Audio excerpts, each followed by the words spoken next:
ದೇವರ ವಾಕ್ಯದ ಮೂಲಕ ದೇವರ ಆತ್ಮೀಯ ಜ್ಞಾನವನ್ನು ಪಡೆಯುವಂತೆ, ದೇವರಲ್ಲಿ ಆತನ ಚಿತ್ತವನ್ನು ತಿಳಿದುಕೊಂಡು ದೇವರ ಉದ್ದೇಶಗಳಿಗೆ, ದೇವರ ಆಲೋಚನೆಗಳಿಗೆ ತಕ್ಕ ಹಾಗೆ ನಮ್ಮ ಬದುಕನ್ನು ರೂಪಿಸಿಕೊಂಡು ದೇವರು ಅಂದುಕೊಂಡಂಥ ಜೀವಿತವನ್ನು ಜೀವಿಸಲಿಕ್ಕೆ ದೇವರು ತನ್ನ ಪರಿಶುದ್ಧವಾದ ಲೇಖನ ಮೂಲಕ ಈ ಸಮಯದಲ್ಲಿ ದೇವರು ನಮ್ಮ ಹತ್ರ ಮಾತಾಡ್ತಾ ಇರಬೇಕಾದ್ರೆ ನಾವೆಲ್ಲರ ಗಮನವಿಟ್ಟು ಈ ವಾಕ್ಯಗಳನ್ನು ಆಲಿಸಿ ಅದರಂತೆ ನಡೆದು ಪರಲೋಕದ ದೇವರ ಮಹಾಕೃಪೆಗೆ, ಕರುಣೆಗೆ ಪಾತ್ರ ಆಗಬೇಕೆಂಬುದಾಗಿ ನಿಮ್ಮಲ್ಲಿ ನಾನು ಮನವಿ ಮಾಡಿಕೊಳ್ತಾ ಈ ಸಮಯದಲ್ಲಿ ಪೇತ್ರನು ಬರೆದಂಥ 2ನೇ ಪತ್ರಿಕೆ 1ನೇ ಅಧ್ಯಾಯ 4ನೇ ವಚನವನ್ನು ಆಧಾರ ಮಾಡಿಕೊಂಡು ದೈವ ಸ್ವಭಾವವನ್ನು ಕುರಿತು ಆಲೋಚನೆ ಮಾಡೋಣ. ಪೇತ್ರನು ಬರೆದಂಥ 2ನೇ ಪತ್ರಿಕೆ 1ನೇ ಅಧ್ಯಾಯ 4ನೇ ವಚನ. ನೀವು ಈ ಲೋಕದಲ್ಲಿ ದುರಾಸೆಯಿಂದುಂಟಾದ ಕೆಟ್ಟತನಕ್ಕೆ ತಪ್ಪಿಸಿಕೊಂಡು ದೈವ ಸ್ವಭಾವದಲ್ಲಿ ಪಾಲನ್ನು ಹೊಂದುವವರಾಗಬೇಕೆಂದು ಆತನು ಅತ್ಯಂತ ಮಹತ್ವವುಳ್ಳ ಅಮೂಲ್ಯವಾದ ವಾಗ್ದಾನಗಳನ್ನು ನಮಗೆ ದಯಪಾಲಿಸಿದ್ದಾನೆ.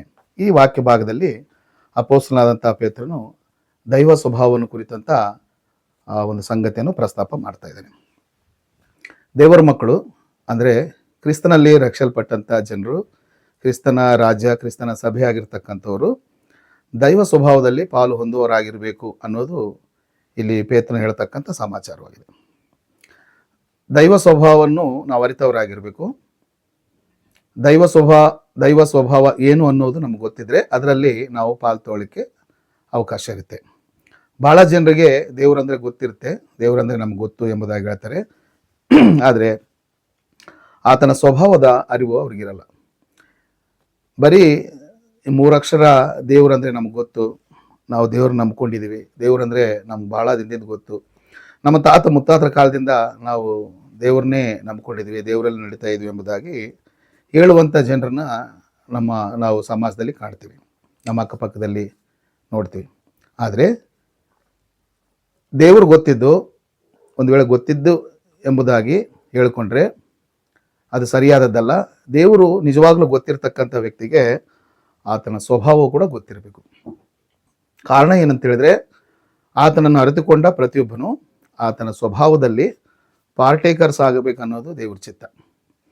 ಅದಕ್ಕಾಗಿ ನಾವೆಲ್ಲರೂ ಕೂಡ ದೈವ ಸ್ವಭಾವವನ್ನು ಹೊಂದಿಕೊಂಡು ಅಥವಾ ದೈವ ಸ್ವಭಾವದಲ್ಲಿ ಪಾಲುಗಾರ ಆಗಬೇಕೆಂಬುದಾಗಿ ದೇವರು ತನ್ನ ಅನಾದಿ ಸಂಕಲ್ಪದ ಪ್ರಕಾರ ಕ್ರಿಸ್ತ ಯೇಸುವಿನ ಮೂಲಕ ನಮ್ಮನ್ನು ಪಾಪದಿಂದ ಬಿಡಿಸಿ ತನ್ನ ಮಗನ ರಾಜ್ಯದೊಳಗೆ ನಮ್ಮನ್ನು ಸೇರಿಸಿದ್ದಾನೆ.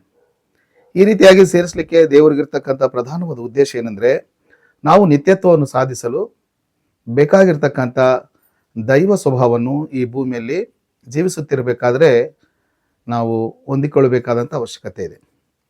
ದೇವರು ತನ್ನ ಮಗನ ರಾಜ್ಯದಲ್ಲಿ ನಮ್ಮನ್ನು ಸೇರಿಸಲಿಕ್ಕೆ ದೇವರಿಗಿರ್ತಕ್ಕಂಥ ಏಕೈಕ ಉದ್ದೇಶ, ಒಂದೇ ಪ್ರಧಾನವಾದ ಉದ್ದೇಶ ಏನಂತ ಹೇಳಿದ್ರೆ, ಆತನ ಸ್ವಭಾವದಲ್ಲಿ ನಾವು ಪಾಲುಗಾರರು ಆಗಿರಬೇಕು.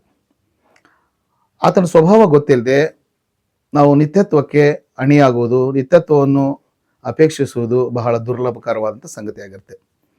ಆದ್ದರಿಂದ ದೇವರು ನಿನಗೆ ಗೊತ್ತು ಎಂಬುದಾಗಿ ಮಾತನಾಡ್ಕೊಳ್ತಕ್ಕಂಥ ನಿನಗೆ ಆತನ ಸ್ವಭಾವ ಏನನ್ನೋದು ಕೂಡ ಗೊತ್ತಿರಬೇಕು. ದೈವ ಗ್ರಂಥವು ಸ್ಪಷ್ಟವಾಗಿ ದೇವರು ಮತ್ತು ದೇವರ ಸ್ವಭಾವವನ್ನು ಕುರಿತು ಮಾತನಾಡುತ್ತೆ. ಆದ್ದರಿಂದ ಮನುಷ್ಯರಿಗೆ ಏನು ಅರ್ಥ ಆಗಬೇಕಾಗಿದೆ ಈ ದಿನದಲ್ಲಿ ಅಂದರೆ, ದೇವರ ಸ್ವಭಾವ ಅರ್ಥ ಆಗಬೇಕು. ಆ ದೇವರ ಸ್ವಭಾವಕ್ಕೆ ಮನುಷ್ಯರು ಆಕರ್ಷಿತರಾಗಬೇಕು. ದೈವ ಸ್ವಭಾವದಲ್ಲಿ ಪಾಲುಗಾರ ಆಗಬೇಕು. ದೈವ ಸ್ವಭಾವದಲ್ಲಿ ಪಾಲುಗಾರ ಆಗಬೇಕಂದ್ರೆ ಅದು ಸುಲಭವಾದಂಥ ಕಾರ್ಯಕ್ರಮ ಅಲ್ಲ. ಅದಕ್ಕೆ ಬಹಳ ಅಡೆತಡೆಗಳು ಉಂಟು, ಬಹಳ ಕಷ್ಟಗಳುಂಟು. ದೈವ ಸ್ವಭಾವದಲ್ಲಿ ಪಾಲುಗಾರರಾಗೋದು ಅದು ತುಂಬ ಈಸಿ ಅಲ್ಲ. ಅದು ತುಂಬ ಪ್ರಯಾಸದಿಂದ, ಕಷ್ಟದಿಂದ ಕೂಡಿರ್ತಕ್ಕಂಥ ಕಾರಣ.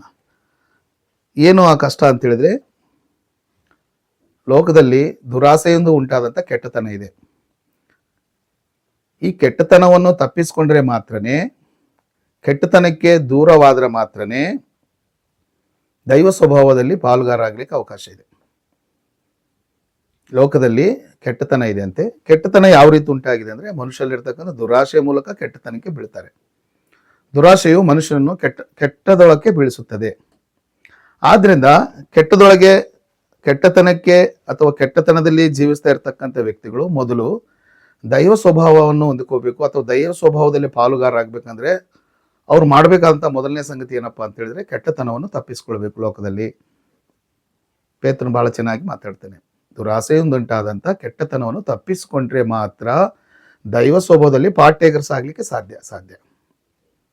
ಅನ್ಲೆಸ್ ಅಂಟಿಲ್ ಅಂದರೆ ನೀನು ವಿನಾಕಾರಣ ಕೆಟ್ಟತನವನ್ನು ತಪ್ಪಿಸ್ಕೊಳ್ದಿದ್ರೆ ದೈವ ಸ್ವಭಾವ ನಿನಗೆ ಅಭ್ಯಾಸ ಆಗಲ್ಲ. ದೈವ ಸ್ವಭಾವದಲ್ಲಿ ನೀನು ಪಾಲುಗಾರನಿಗ್ಲಿಕ್ಕೆ ಅವಕಾಶನೇ ಇಲ್ಲ. ಆದ್ದರಿಂದ ಪ್ರತಿಯೊಬ್ಬರು ಮೊದಲು ದೈವ ಸ್ವಭಾವವನ್ನು ಹೊಂದಿಕೊಂಡು ಲೋಕದಲ್ಲಿ ಬದುಕಬೇಕು, ದೈವ ಸ್ವಭಾವಕ್ಕೆ ಅನುಗುಣವಾದ ಜೀವಿತವನ್ನು ಲೈಫ್ನ ಲೀಡ್ ಮಾಡಬೇಕಂತ ತಿಳ್ಕೊಳ್ಳುವಂಥ ಪ್ರತಿಯೊಬ್ಬ ವ್ಯಕ್ತಿ ದುರಾಸೆಯಿಂದ ಉಂಟಾದಂಥ ಕೆಟ್ಟತನವನ್ನು ತಪ್ಪಿಸ್ಕೊಳ್ಬೇಕೆಂಬ ಆಲೋಚನೆ ಇರಬೇಕು. ಲೋಕದಲ್ಲಿ ಇದೆ ಅಂಥದ್ದು. ನೀವು ಲೋಕದಲ್ಲಿ ದುರಾಸೆ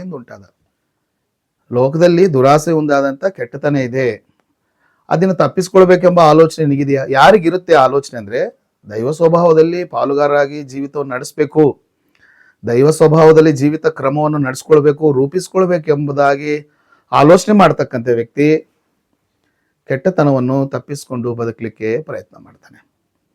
ಇನ್ನು ದೈವ ಸ್ವಭಾವ ನನಗೆ ಅವಶ್ಯಕತೆ ಇಲ್ಲ, ದೇವ್ರನ್ನ ತಿಳ್ಕೊಂಡಿದ್ದೀನಿ ಅನ್ನುವಂಥ ವ್ಯಕ್ತಿಗೆ ಅವನು ದೈವ ಸ್ವಭಾವದ ಬಗ್ಗೆ ಆಲೋಚನೆ ಮಾಡಲ್ಲ. ದೇವ್ರು ತಿಳ್ಕೊಂಡಿದ್ದೀನಿ ಅಷ್ಟು ಸಾಕು. ಹಾಗಾಗಿ ಅವನು ಏನು ಮಾಡ್ತಾನೆ ಅಂದರೆ ಕೆಟ್ಟತನದಲ್ಲಿ ಜೀವಿಸುವಂಥ ಅವಕಾಶ ಇದೆ. ಸೊ ನಾನು ಮತ್ತೊಮ್ಮೆ ಹೇಳ್ತೀನಿ, ಲೋಕದಲ್ಲಿ ದುರಾಸೆ ಒಂದುಂಟಾದ ಕೆಟ್ಟತನಕ್ಕೆ ಮನುಷ್ಯರು ದೂರ ಆಗಲಿಲ್ಲ ಅಂದರೆ ದೈವ ಸ್ವಭಾವದಲ್ಲಿ ಪಾಲುಗಾರರಾಗಲಿಕ್ಕೆ ಅವಕಾಶ ಇಲ್ಲ. ಹಾಗಾದರೆ ದೈವ ಸ್ವಭಾವವನ್ನು ನಾವು ಪಾಲುಗಾರ ಆಗಲಿಕ್ಕೆ ಕೆಟ್ಟತನವನ್ನು ತಪ್ಪಿಸ್ಕೊಳ್ಬೇಕಂದ್ರೆ ಲೋಕದಲ್ಲೆಲ್ಲ ಕೆಟ್ಟತನ ಇದೆ. ಯೋಹಾನ ಬರೆದ 1ನೇ ಪತ್ರಿಕೆ 5:19 ಲೋಕವು ದುಷ್ಟತ್ವದಿಂದ ತುಂಬಿದೆ.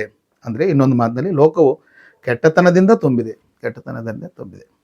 ಆದ್ದರಿಂದ ಲೋಕದಲ್ಲಿ ಇಷ್ಟೊಂದು ಕೆಟ್ಟತನ ಇರಬೇಕಾದ್ರೆ ಈ ಕೆಟ್ಟತನವನ್ನು ತಪ್ಪಿಸ್ಕೊಳ್ಳಿಕ್ಕೆ ನಮ್ಮಿಂದಾಗಲ್ಲ, ದೇವರೇ ಸಹಾಯ ಮಾಡಿದ್ದಾನೆ. ಅದಕ್ಕೊಂದು ದೇವ್ರು ಪ್ಲಾನ್ ಮಾಡಿದ್ದಾನೆ. ಕೆಟ್ಟತನ ಅಂದರೆ ದೇವರಿಗೆ ಇಷ್ಟ ಇರಲ್ಲ. ಕೀರ್ತನೆಗಳ ಭಾಗದಲ್ಲಿ ಈ ಕೆಟ್ಟತನವನ್ನು ಕುರಿತು ಅದು ದೇವರ ಸ್ವಭಾವಕ್ಕೆ ವಿರೋಧವಾದದ್ದು ಎಂಬುದಾಗಿ ದೇವರು ಒಂದು ಮಾತು ಮಾತಾಡ್ತಾನೆ. ಕೀರ್ತನೆಗಳ ಪುಸ್ತಕ 5ನೇ ಕೀರ್ತನೆ 5ನೇ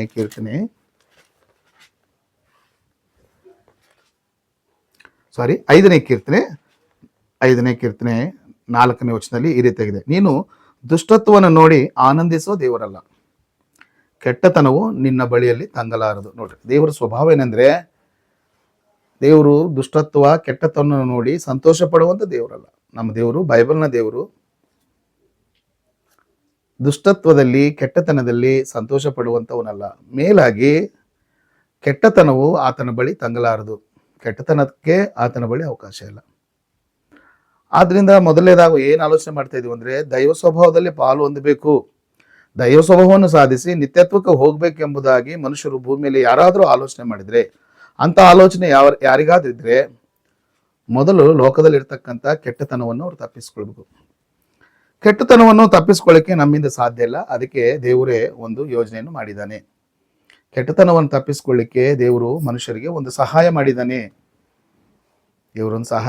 ಒಂದು ಪ್ರಾವಿಷನ್ ಇಟ್ಟಿದ್ದಾನೆ, ಒಂದು ಯೋಜನೆ ಮಾಡಿದ್ದಾನೆ, ಅಥವಾ ಹೆಲ್ಪ್ ಮಾಡಿದ್ದಾನೆ.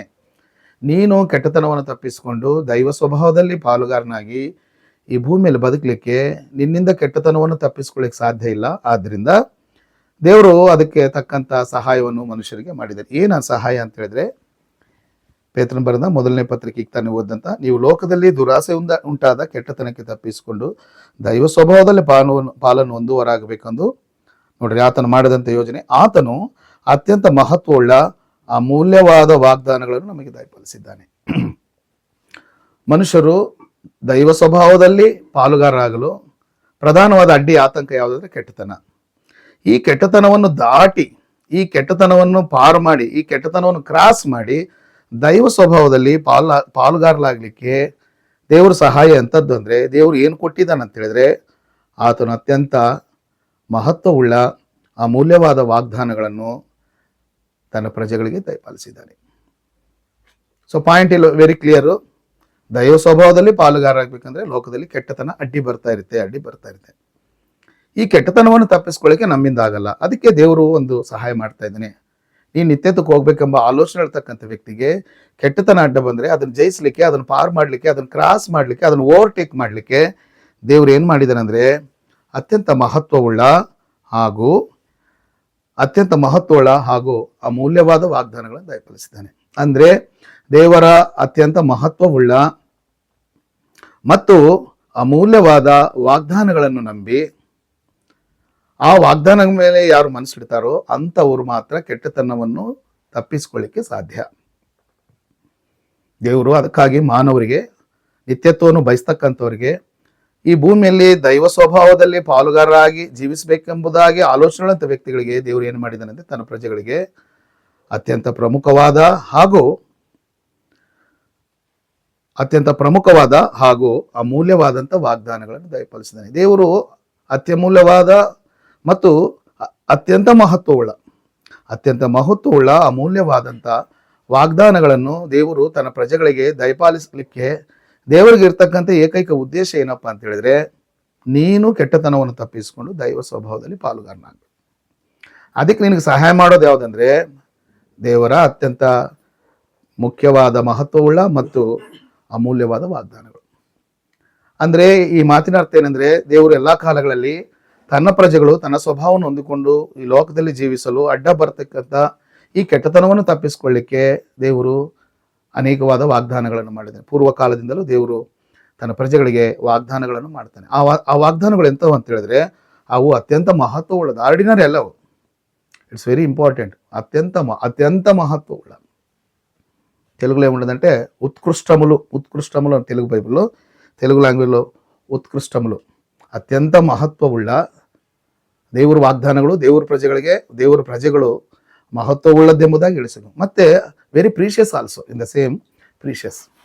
ಸೊ ಆ ಅಮೂಲ್ಯವಾದ ವಾಗ್ದಾನಗಳನ್ನು ನಮಗೆ ದಯಪಾಲಿಸಿದೆ. ಯಾರು ದೇವರ ವಾಗ್ದಾನಗಳ ಮೇಲೆ ಕಾನ್ಸಂಟ್ರೇಷನ್ ಮಾಡ್ತಾರೋ, ಯಾರು ದೇವರ ವಾಗ್ದಾನಗಳ ಮೇಲೆ ಭರವಸೆ ಇಡ್ತಾರೋ, ಯಾರು ದೇವರ ವಾಗ್ದಾನಗಳ ಮೇಲೆ ನಂಬಿಕೆ ಇಟ್ಟು ಭೂಮಿಯಲ್ಲಿ ಈ ಸಮಾಜದಲ್ಲಿ ಬದುಕ್ತಾರೋ ಅಂಥವರು 100% ಕೆಟ್ಟತನವನ್ನು ತಪ್ಪಿಸಿಕೊಂಡು ದೈವ ಸ್ವಭಾವದಲ್ಲಿ ಪಾರ್ಟೇಕರ್ಸ್ ಆಗ್ತಾರೆ.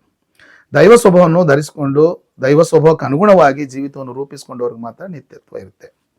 ನನಗೆ ದೇವ್ರು ಗೊತ್ತು, ದೇವ್ರ ಸ್ವಭಾವ ಗೊತ್ತಿಲ್ಲ ಅಂತ ಹೇಳಿದ್ರೆ ನೀನು ಕೆಟ್ಟತನದಲ್ಲೇ ಬದುಕ್ತಾ ಇರ್ತೀವಿ. ಅದಕ್ಕೆ ಕೆಟ್ಟತನವನ್ನು ತಪ್ಪಿಸಿಕೊಳ್ಳು ದೇವರು ತನ್ನ ಅತ್ಯಂತ ಮಹತ್ವವುಳ್ಳ ಮತ್ತು ಅಮೂಲ್ಯವಾದ ವಾಗ್ದಾನಗಳನ್ನು ಕೊಟ್ಟಿದ್ದಾನೆ.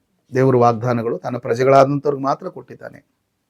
ದೇವರ ವಾಗ್ದಾನ ಅಂದರೆ ಪ್ರಾಮಿಸಸ್, ಅಂದರೆ ದೇವರ ಮಾತು. ದೇವರು ತನ್ನ ಪ್ರಜೆಗಳು ಕೊಟ್ಟಿದ್ದಾನೆ. ಆಯಾ ಕಾಲಗಳಲ್ಲಿ ಕೆಟ್ಟತನವನ್ನು ತಪ್ಪಿಸಿಕೊಂಡು ತನ್ನ ಸ್ವಭಾವವನ್ನು ಅಳವಡಿಸಿಕೊಂಡು ಮನುಷ್ಯರು ಬದುಕಲು ದೇವರು ಪುರಾತನ ಕಾಲದಿಂದಲೂ ತನ್ನ ಪ್ರಜೆಗಳಿಗೆ ಅಮೂಲ್ಯವಾದಂಥ ಮತ್ತು ಉತ್ಕೃಷ್ಟವಾದಂಥ ಮಹತ್ವವುಳ್ಳಂಥ ವಾಗ್ದಾನಗಳನ್ನು ಕೊಟ್ಟಿದ್ದಾನೆ. ದೇವರ ವಾಗ್ದಾನಗಳ ಮೇಲೆ ಯಾರು ನಂಬಿಕೆ ಇಡ್ತಾರೋ, ದೇವರ ವಾಗ್ದಾನಗಳಕ್ಕೆ ತಕ್ಕಂತೆ ಆತನ ಮಾತಿನ ಮೇಲೆ ಯಾರು ಭರವಸೆ ಇಡ್ತಾರೋ ಅಂಥವರು ಲೋಕದಲ್ಲಿ ಇರ್ತಕ್ಕಂಥ ಕೆಟ್ಟತನವನ್ನು ತಪ್ಪಿಸಿಕೊಂಡು ದೈವ ಸ್ವಭಾವದಲ್ಲಿ ಪಾಲುಗಾರಾಗ್ತಾರೆ. ದೇವರು ವಾಗ್ದಾನ ಮಾಡಿದ ಅಂತಂದರೆ ಆತ ನಂಬಿಗಸ್ತನು. ಹಿಬ್ರಿಯರು ಬರೆದ ಪತ್ರಿಕೆ 6ನೇ ಅಧ್ಯಾಯ 8ನೇ ವಚನದಲ್ಲಿ ದೇವರ ವಾಗ್ದಾನವನ್ನು ಕುರಿತು ಈ ರೀತಿಯಾಗಿ ಬರೆಯಲ್ಪಟ್ಟಿದೆ. 6ನೇ ಅಧ್ಯಾಯ 18ನೇ ವಚನ ಅನ್ಕೋತೀನಿ. 18ನೇ ವಚನ,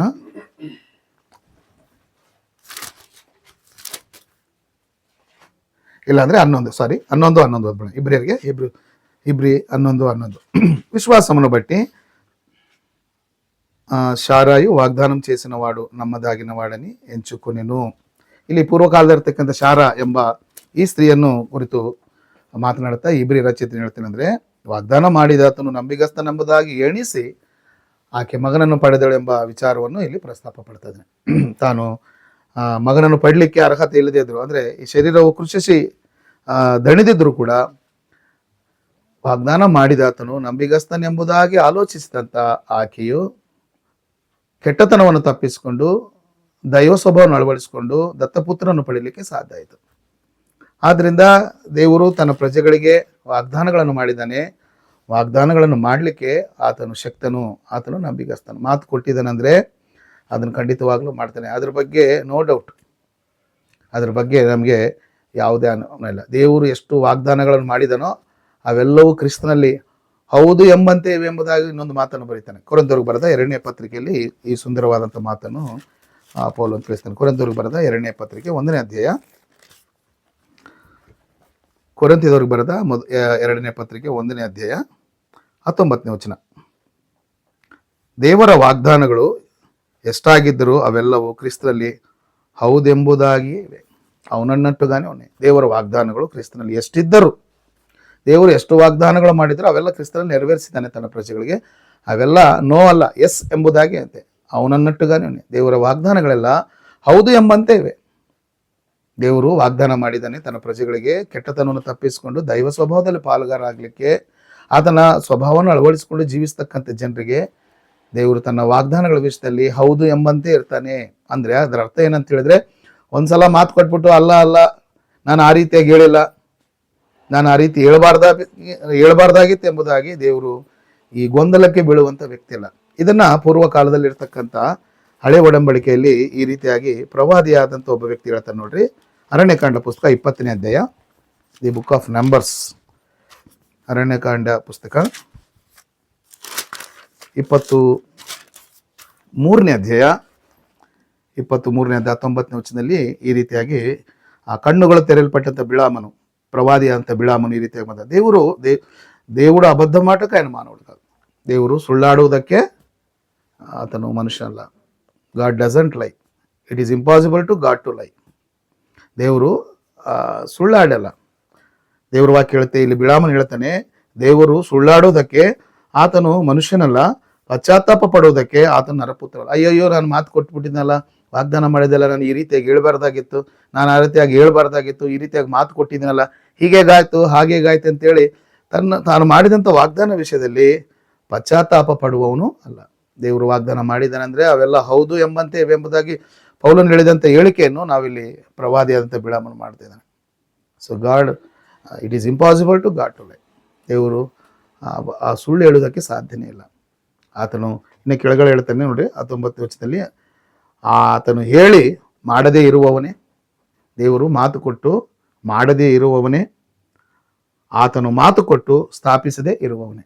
ಸೊ ಇಷ್ಟು ದೇವರ ವಾಗ್ದಾನದ ವಿಷಯದಲ್ಲಿ ಈ ಮಾತುಗಳು. ಆದ್ದರಿಂದ ಸೊ ನನ್ನ ಮನವಿ ಏನಂತ ಹೇಳಿದ್ರೆ, ಪೂರ್ವಕಾಲದಿಂದ ಆಯಾ ಕಾಲಗಳಲ್ಲಿ, ಪಿತೃಗಳ ಕಾಲದಲ್ಲಾಗಲಿ ಮೋಶೆ ಕಾಲದಲ್ಲಾಗಲಿ, ಸೊ ಕ್ರಿಸ್ತನು ಬರೋಣವರೆಗೂ ದೇವರು ಯಾರ ಜೊತೆಗೆ ಒಡಂಬಡಿಕೆ ಮಾಡಿಕೊಂಡಿದ್ನೋ, ಯಾರಿಗೆ ತನ್ನ ವಾಗ್ದಾನಗಳು ಕೊಟ್ಟಿದ್ನೋ, ಅವರೆಲ್ಲರೂ ಕೂಡ ದೇವರು ತಕ್ಕ ಕಾಲದಲ್ಲಿ ವಾಗ್ದಾನಗಳನ್ನು ನೆರವೇರಿಸಿ ಅವರು ತನ್ನ ಸ್ವಭಾವದಲ್ಲಿ ಪಾಲುಗಾರ ಆಗಲಿಕ್ಕೆ ದೇವರು ಸಹಾಯ ಮಾಡಿದ್ದಾನೆ. ಸೊ ಪಾಯಿಂಟ್ ಇಲ್ಲಿ ಬಹಳ ಕ್ಲಿಯರ್. ಕಾರಣ ಏನಂತ ಹೇಳಿದ್ರೆ, ದೇವ ಸ್ವಭಾವದಲ್ಲಿ ನೀನು ಪಾಠ್ಯಕರಾಗಿರ್ಬೇಕು, ದೇವ ಸ್ವಭಾವದಲ್ಲಿ ನೀನು ಪಾಲುಗಾರನೇ ಆಗ್ಬೇಕಾದ್ರೆ ಅದಕ್ಕೆ ಒಂದೇ ಮಾರ್ಗ, ಕೆಟ್ಟತನವನ್ನು ತಪ್ಪಿಸ್ಕೊಳ್ಬೇಕು. ಅದಕ್ಕೆ ಏನಂತ ದೇವ್ರು ಏನು ಮಾಡಿದ್ರೆ, ದೇವ್ರ ವಾಗ್ದಾನಗಳ ಮೇಲೆ ನಂಬಿಕೆ ಇಡು.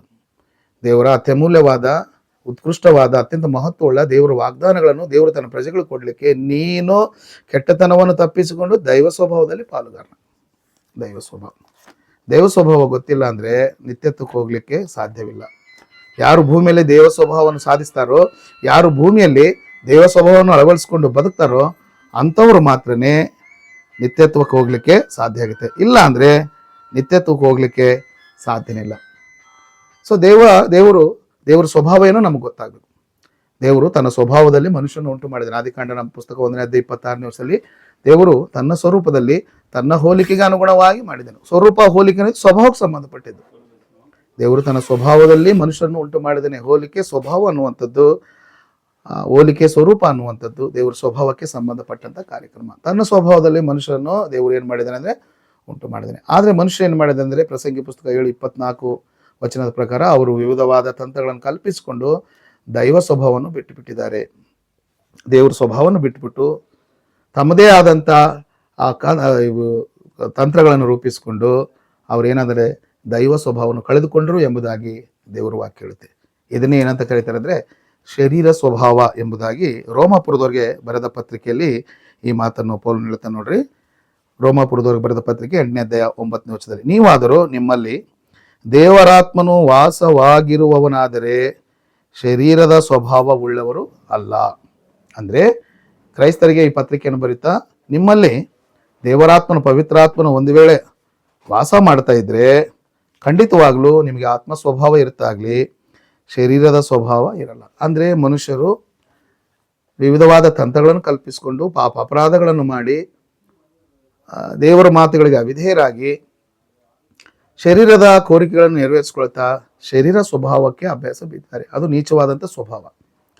ಆದ್ದರಿಂದ ಈ ಶರೀರ ಸ್ವಭಾವ ಇರ್ತಕ್ಕಂಥ ಜನರು ನಿತ್ಯತ್ವವನ್ನು ಸಾಧಿಸಲು ಸಾಧ್ಯವಿಲ್ಲ. ಮನುಷ್ಯರಿಗೆ ಶರೀರ ಸ್ವಭಾವ ಇರುತ್ತೆ. ಶರೀರ ಸ್ವಭಾವ ಅಂದರೆ ಶರೀರ ಏನು ಹೇಳುತ್ತೋ ಅದರಂತೆ ಕುಣಿಯುವುದು, ಶರೀರ ಏನು ಹೇಳುತ್ತೋ ಅದರಂತೆ ಮಾಡುವುದು, ಅದರಂತೆ ನಡೆದುಕೊಳ್ಳೋದು. ಶರೀರ ಸ್ವಭಾವ ನೀಚವಾದಂಥ ಸ್ವಭಾವ, ಅದು ದೈವ ಸ್ವಭಾವಕ್ಕೆ ವಿರುದ್ಧ. ಶರೀರ ಸ್ವಭಾವ ಕೆಟ್ಟತನದಲ್ಲಿ ಜೀವಿಸಲು ನಿನಗೆ ಸಹಾಯ ಮಾಡುತ್ತೆ. ನೀನು ದೈವ ಸ್ವಭಾವದಲ್ಲಿ ಪಾಲುಗಾರನಾಗಬೇಡ.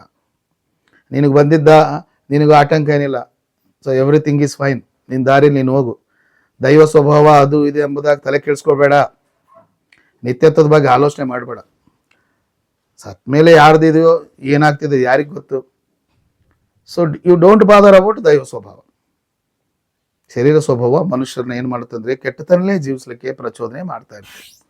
ಆದ್ದರಿಂದ ಮನುಷ್ಯರು ಶರೀರ ಸ್ವಭಾವವನ್ನು ಬಿಟ್ಟು ದೈವ ಸ್ವಭಾವದಲ್ಲಿ ಪಾಲುಗಾರಲಾಗಲಿಕ್ಕೆ ದೇವರ ವಾಗ್ದಾನಗಳ ಮೇಲೆ ನಂಬಿಕೆ ಇಟ್ಟು ದೇವರ ಅಮೂಲ್ಯವಾದ ವಾಗ್ದಾನಗಳನ್ನು ನಂಬಿ ಲೋಕದಲ್ಲಿ ದೇವರ ವಾಗ್ದಾನಗಳಿಗೆ ಅನುಸಾರವಾಗಿ ಜೀವಿತವನ್ನು ನಡೆಸ್ಕೊಂಡಿದ್ದೆ ಆದರೆ ದೇವ್ರು ಏನು ಮಾಡ್ತಾನಂದರೆ ದೇವ ಸ್ವಭಾವದಲ್ಲಿ ಪಾಲುಗಾರಲಾಗಲಿಕ್ಕೆ ನಮಗೇನಾಗುತ್ತೆ ಅಂದರೆ ಸಾಧ್ಯ ಆಗುತ್ತೆ.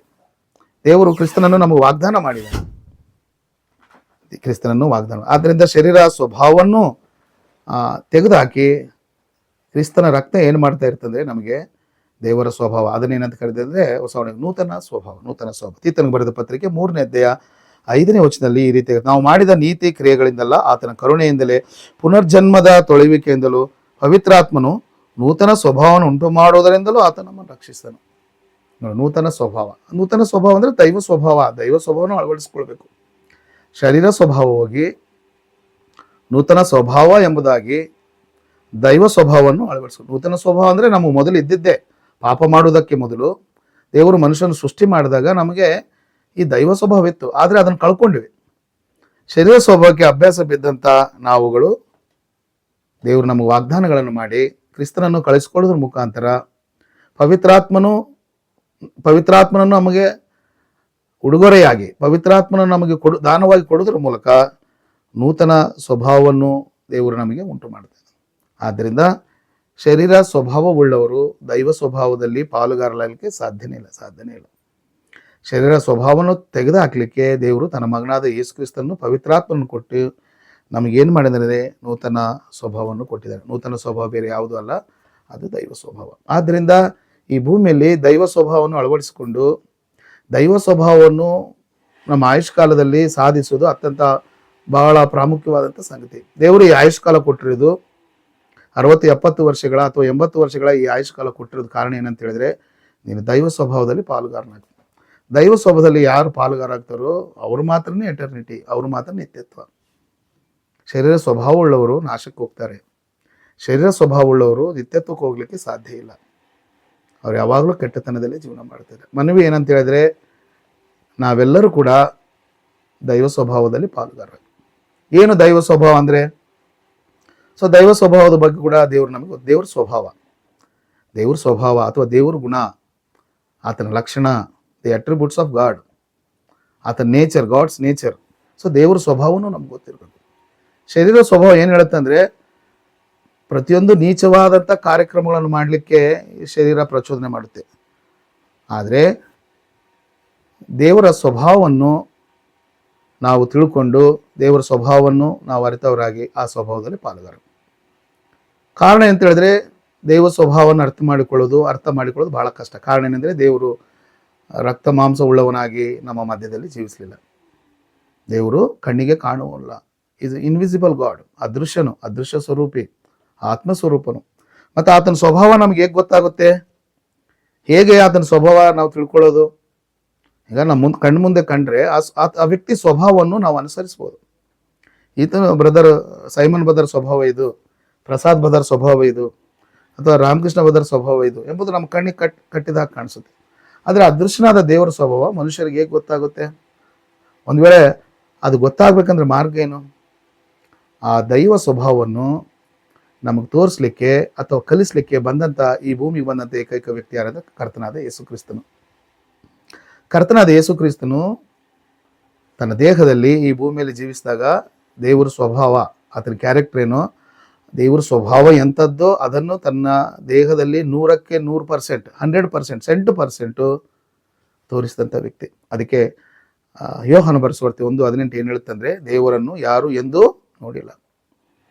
ದೇವರ ಎದೆಯಲ್ಲಿ ಇರ್ತಕ್ಕಂಥ ಅದ್ವಿತೀಯ ಕುಮಾರನೇ ಆತನನ್ನು ಬಯಲುಪಡಿಸಿದನು. ಆತನನ್ನು ಬಯಲುಪಡಿಸಿದರೆ ಆತನ ಸ್ವಭಾವವನ್ನು ತೋರಿಸ್ಲಿಕ್ಕೆ ಬಂದಂಥ ವ್ಯಕ್ತಿ. ಆತನ ಸ್ವಭಾವವನ್ನು ತೋರಿಸ್ಲಿಕ್ಕೆ ಬಂದಂಥ ವ್ಯಕ್ತಿ.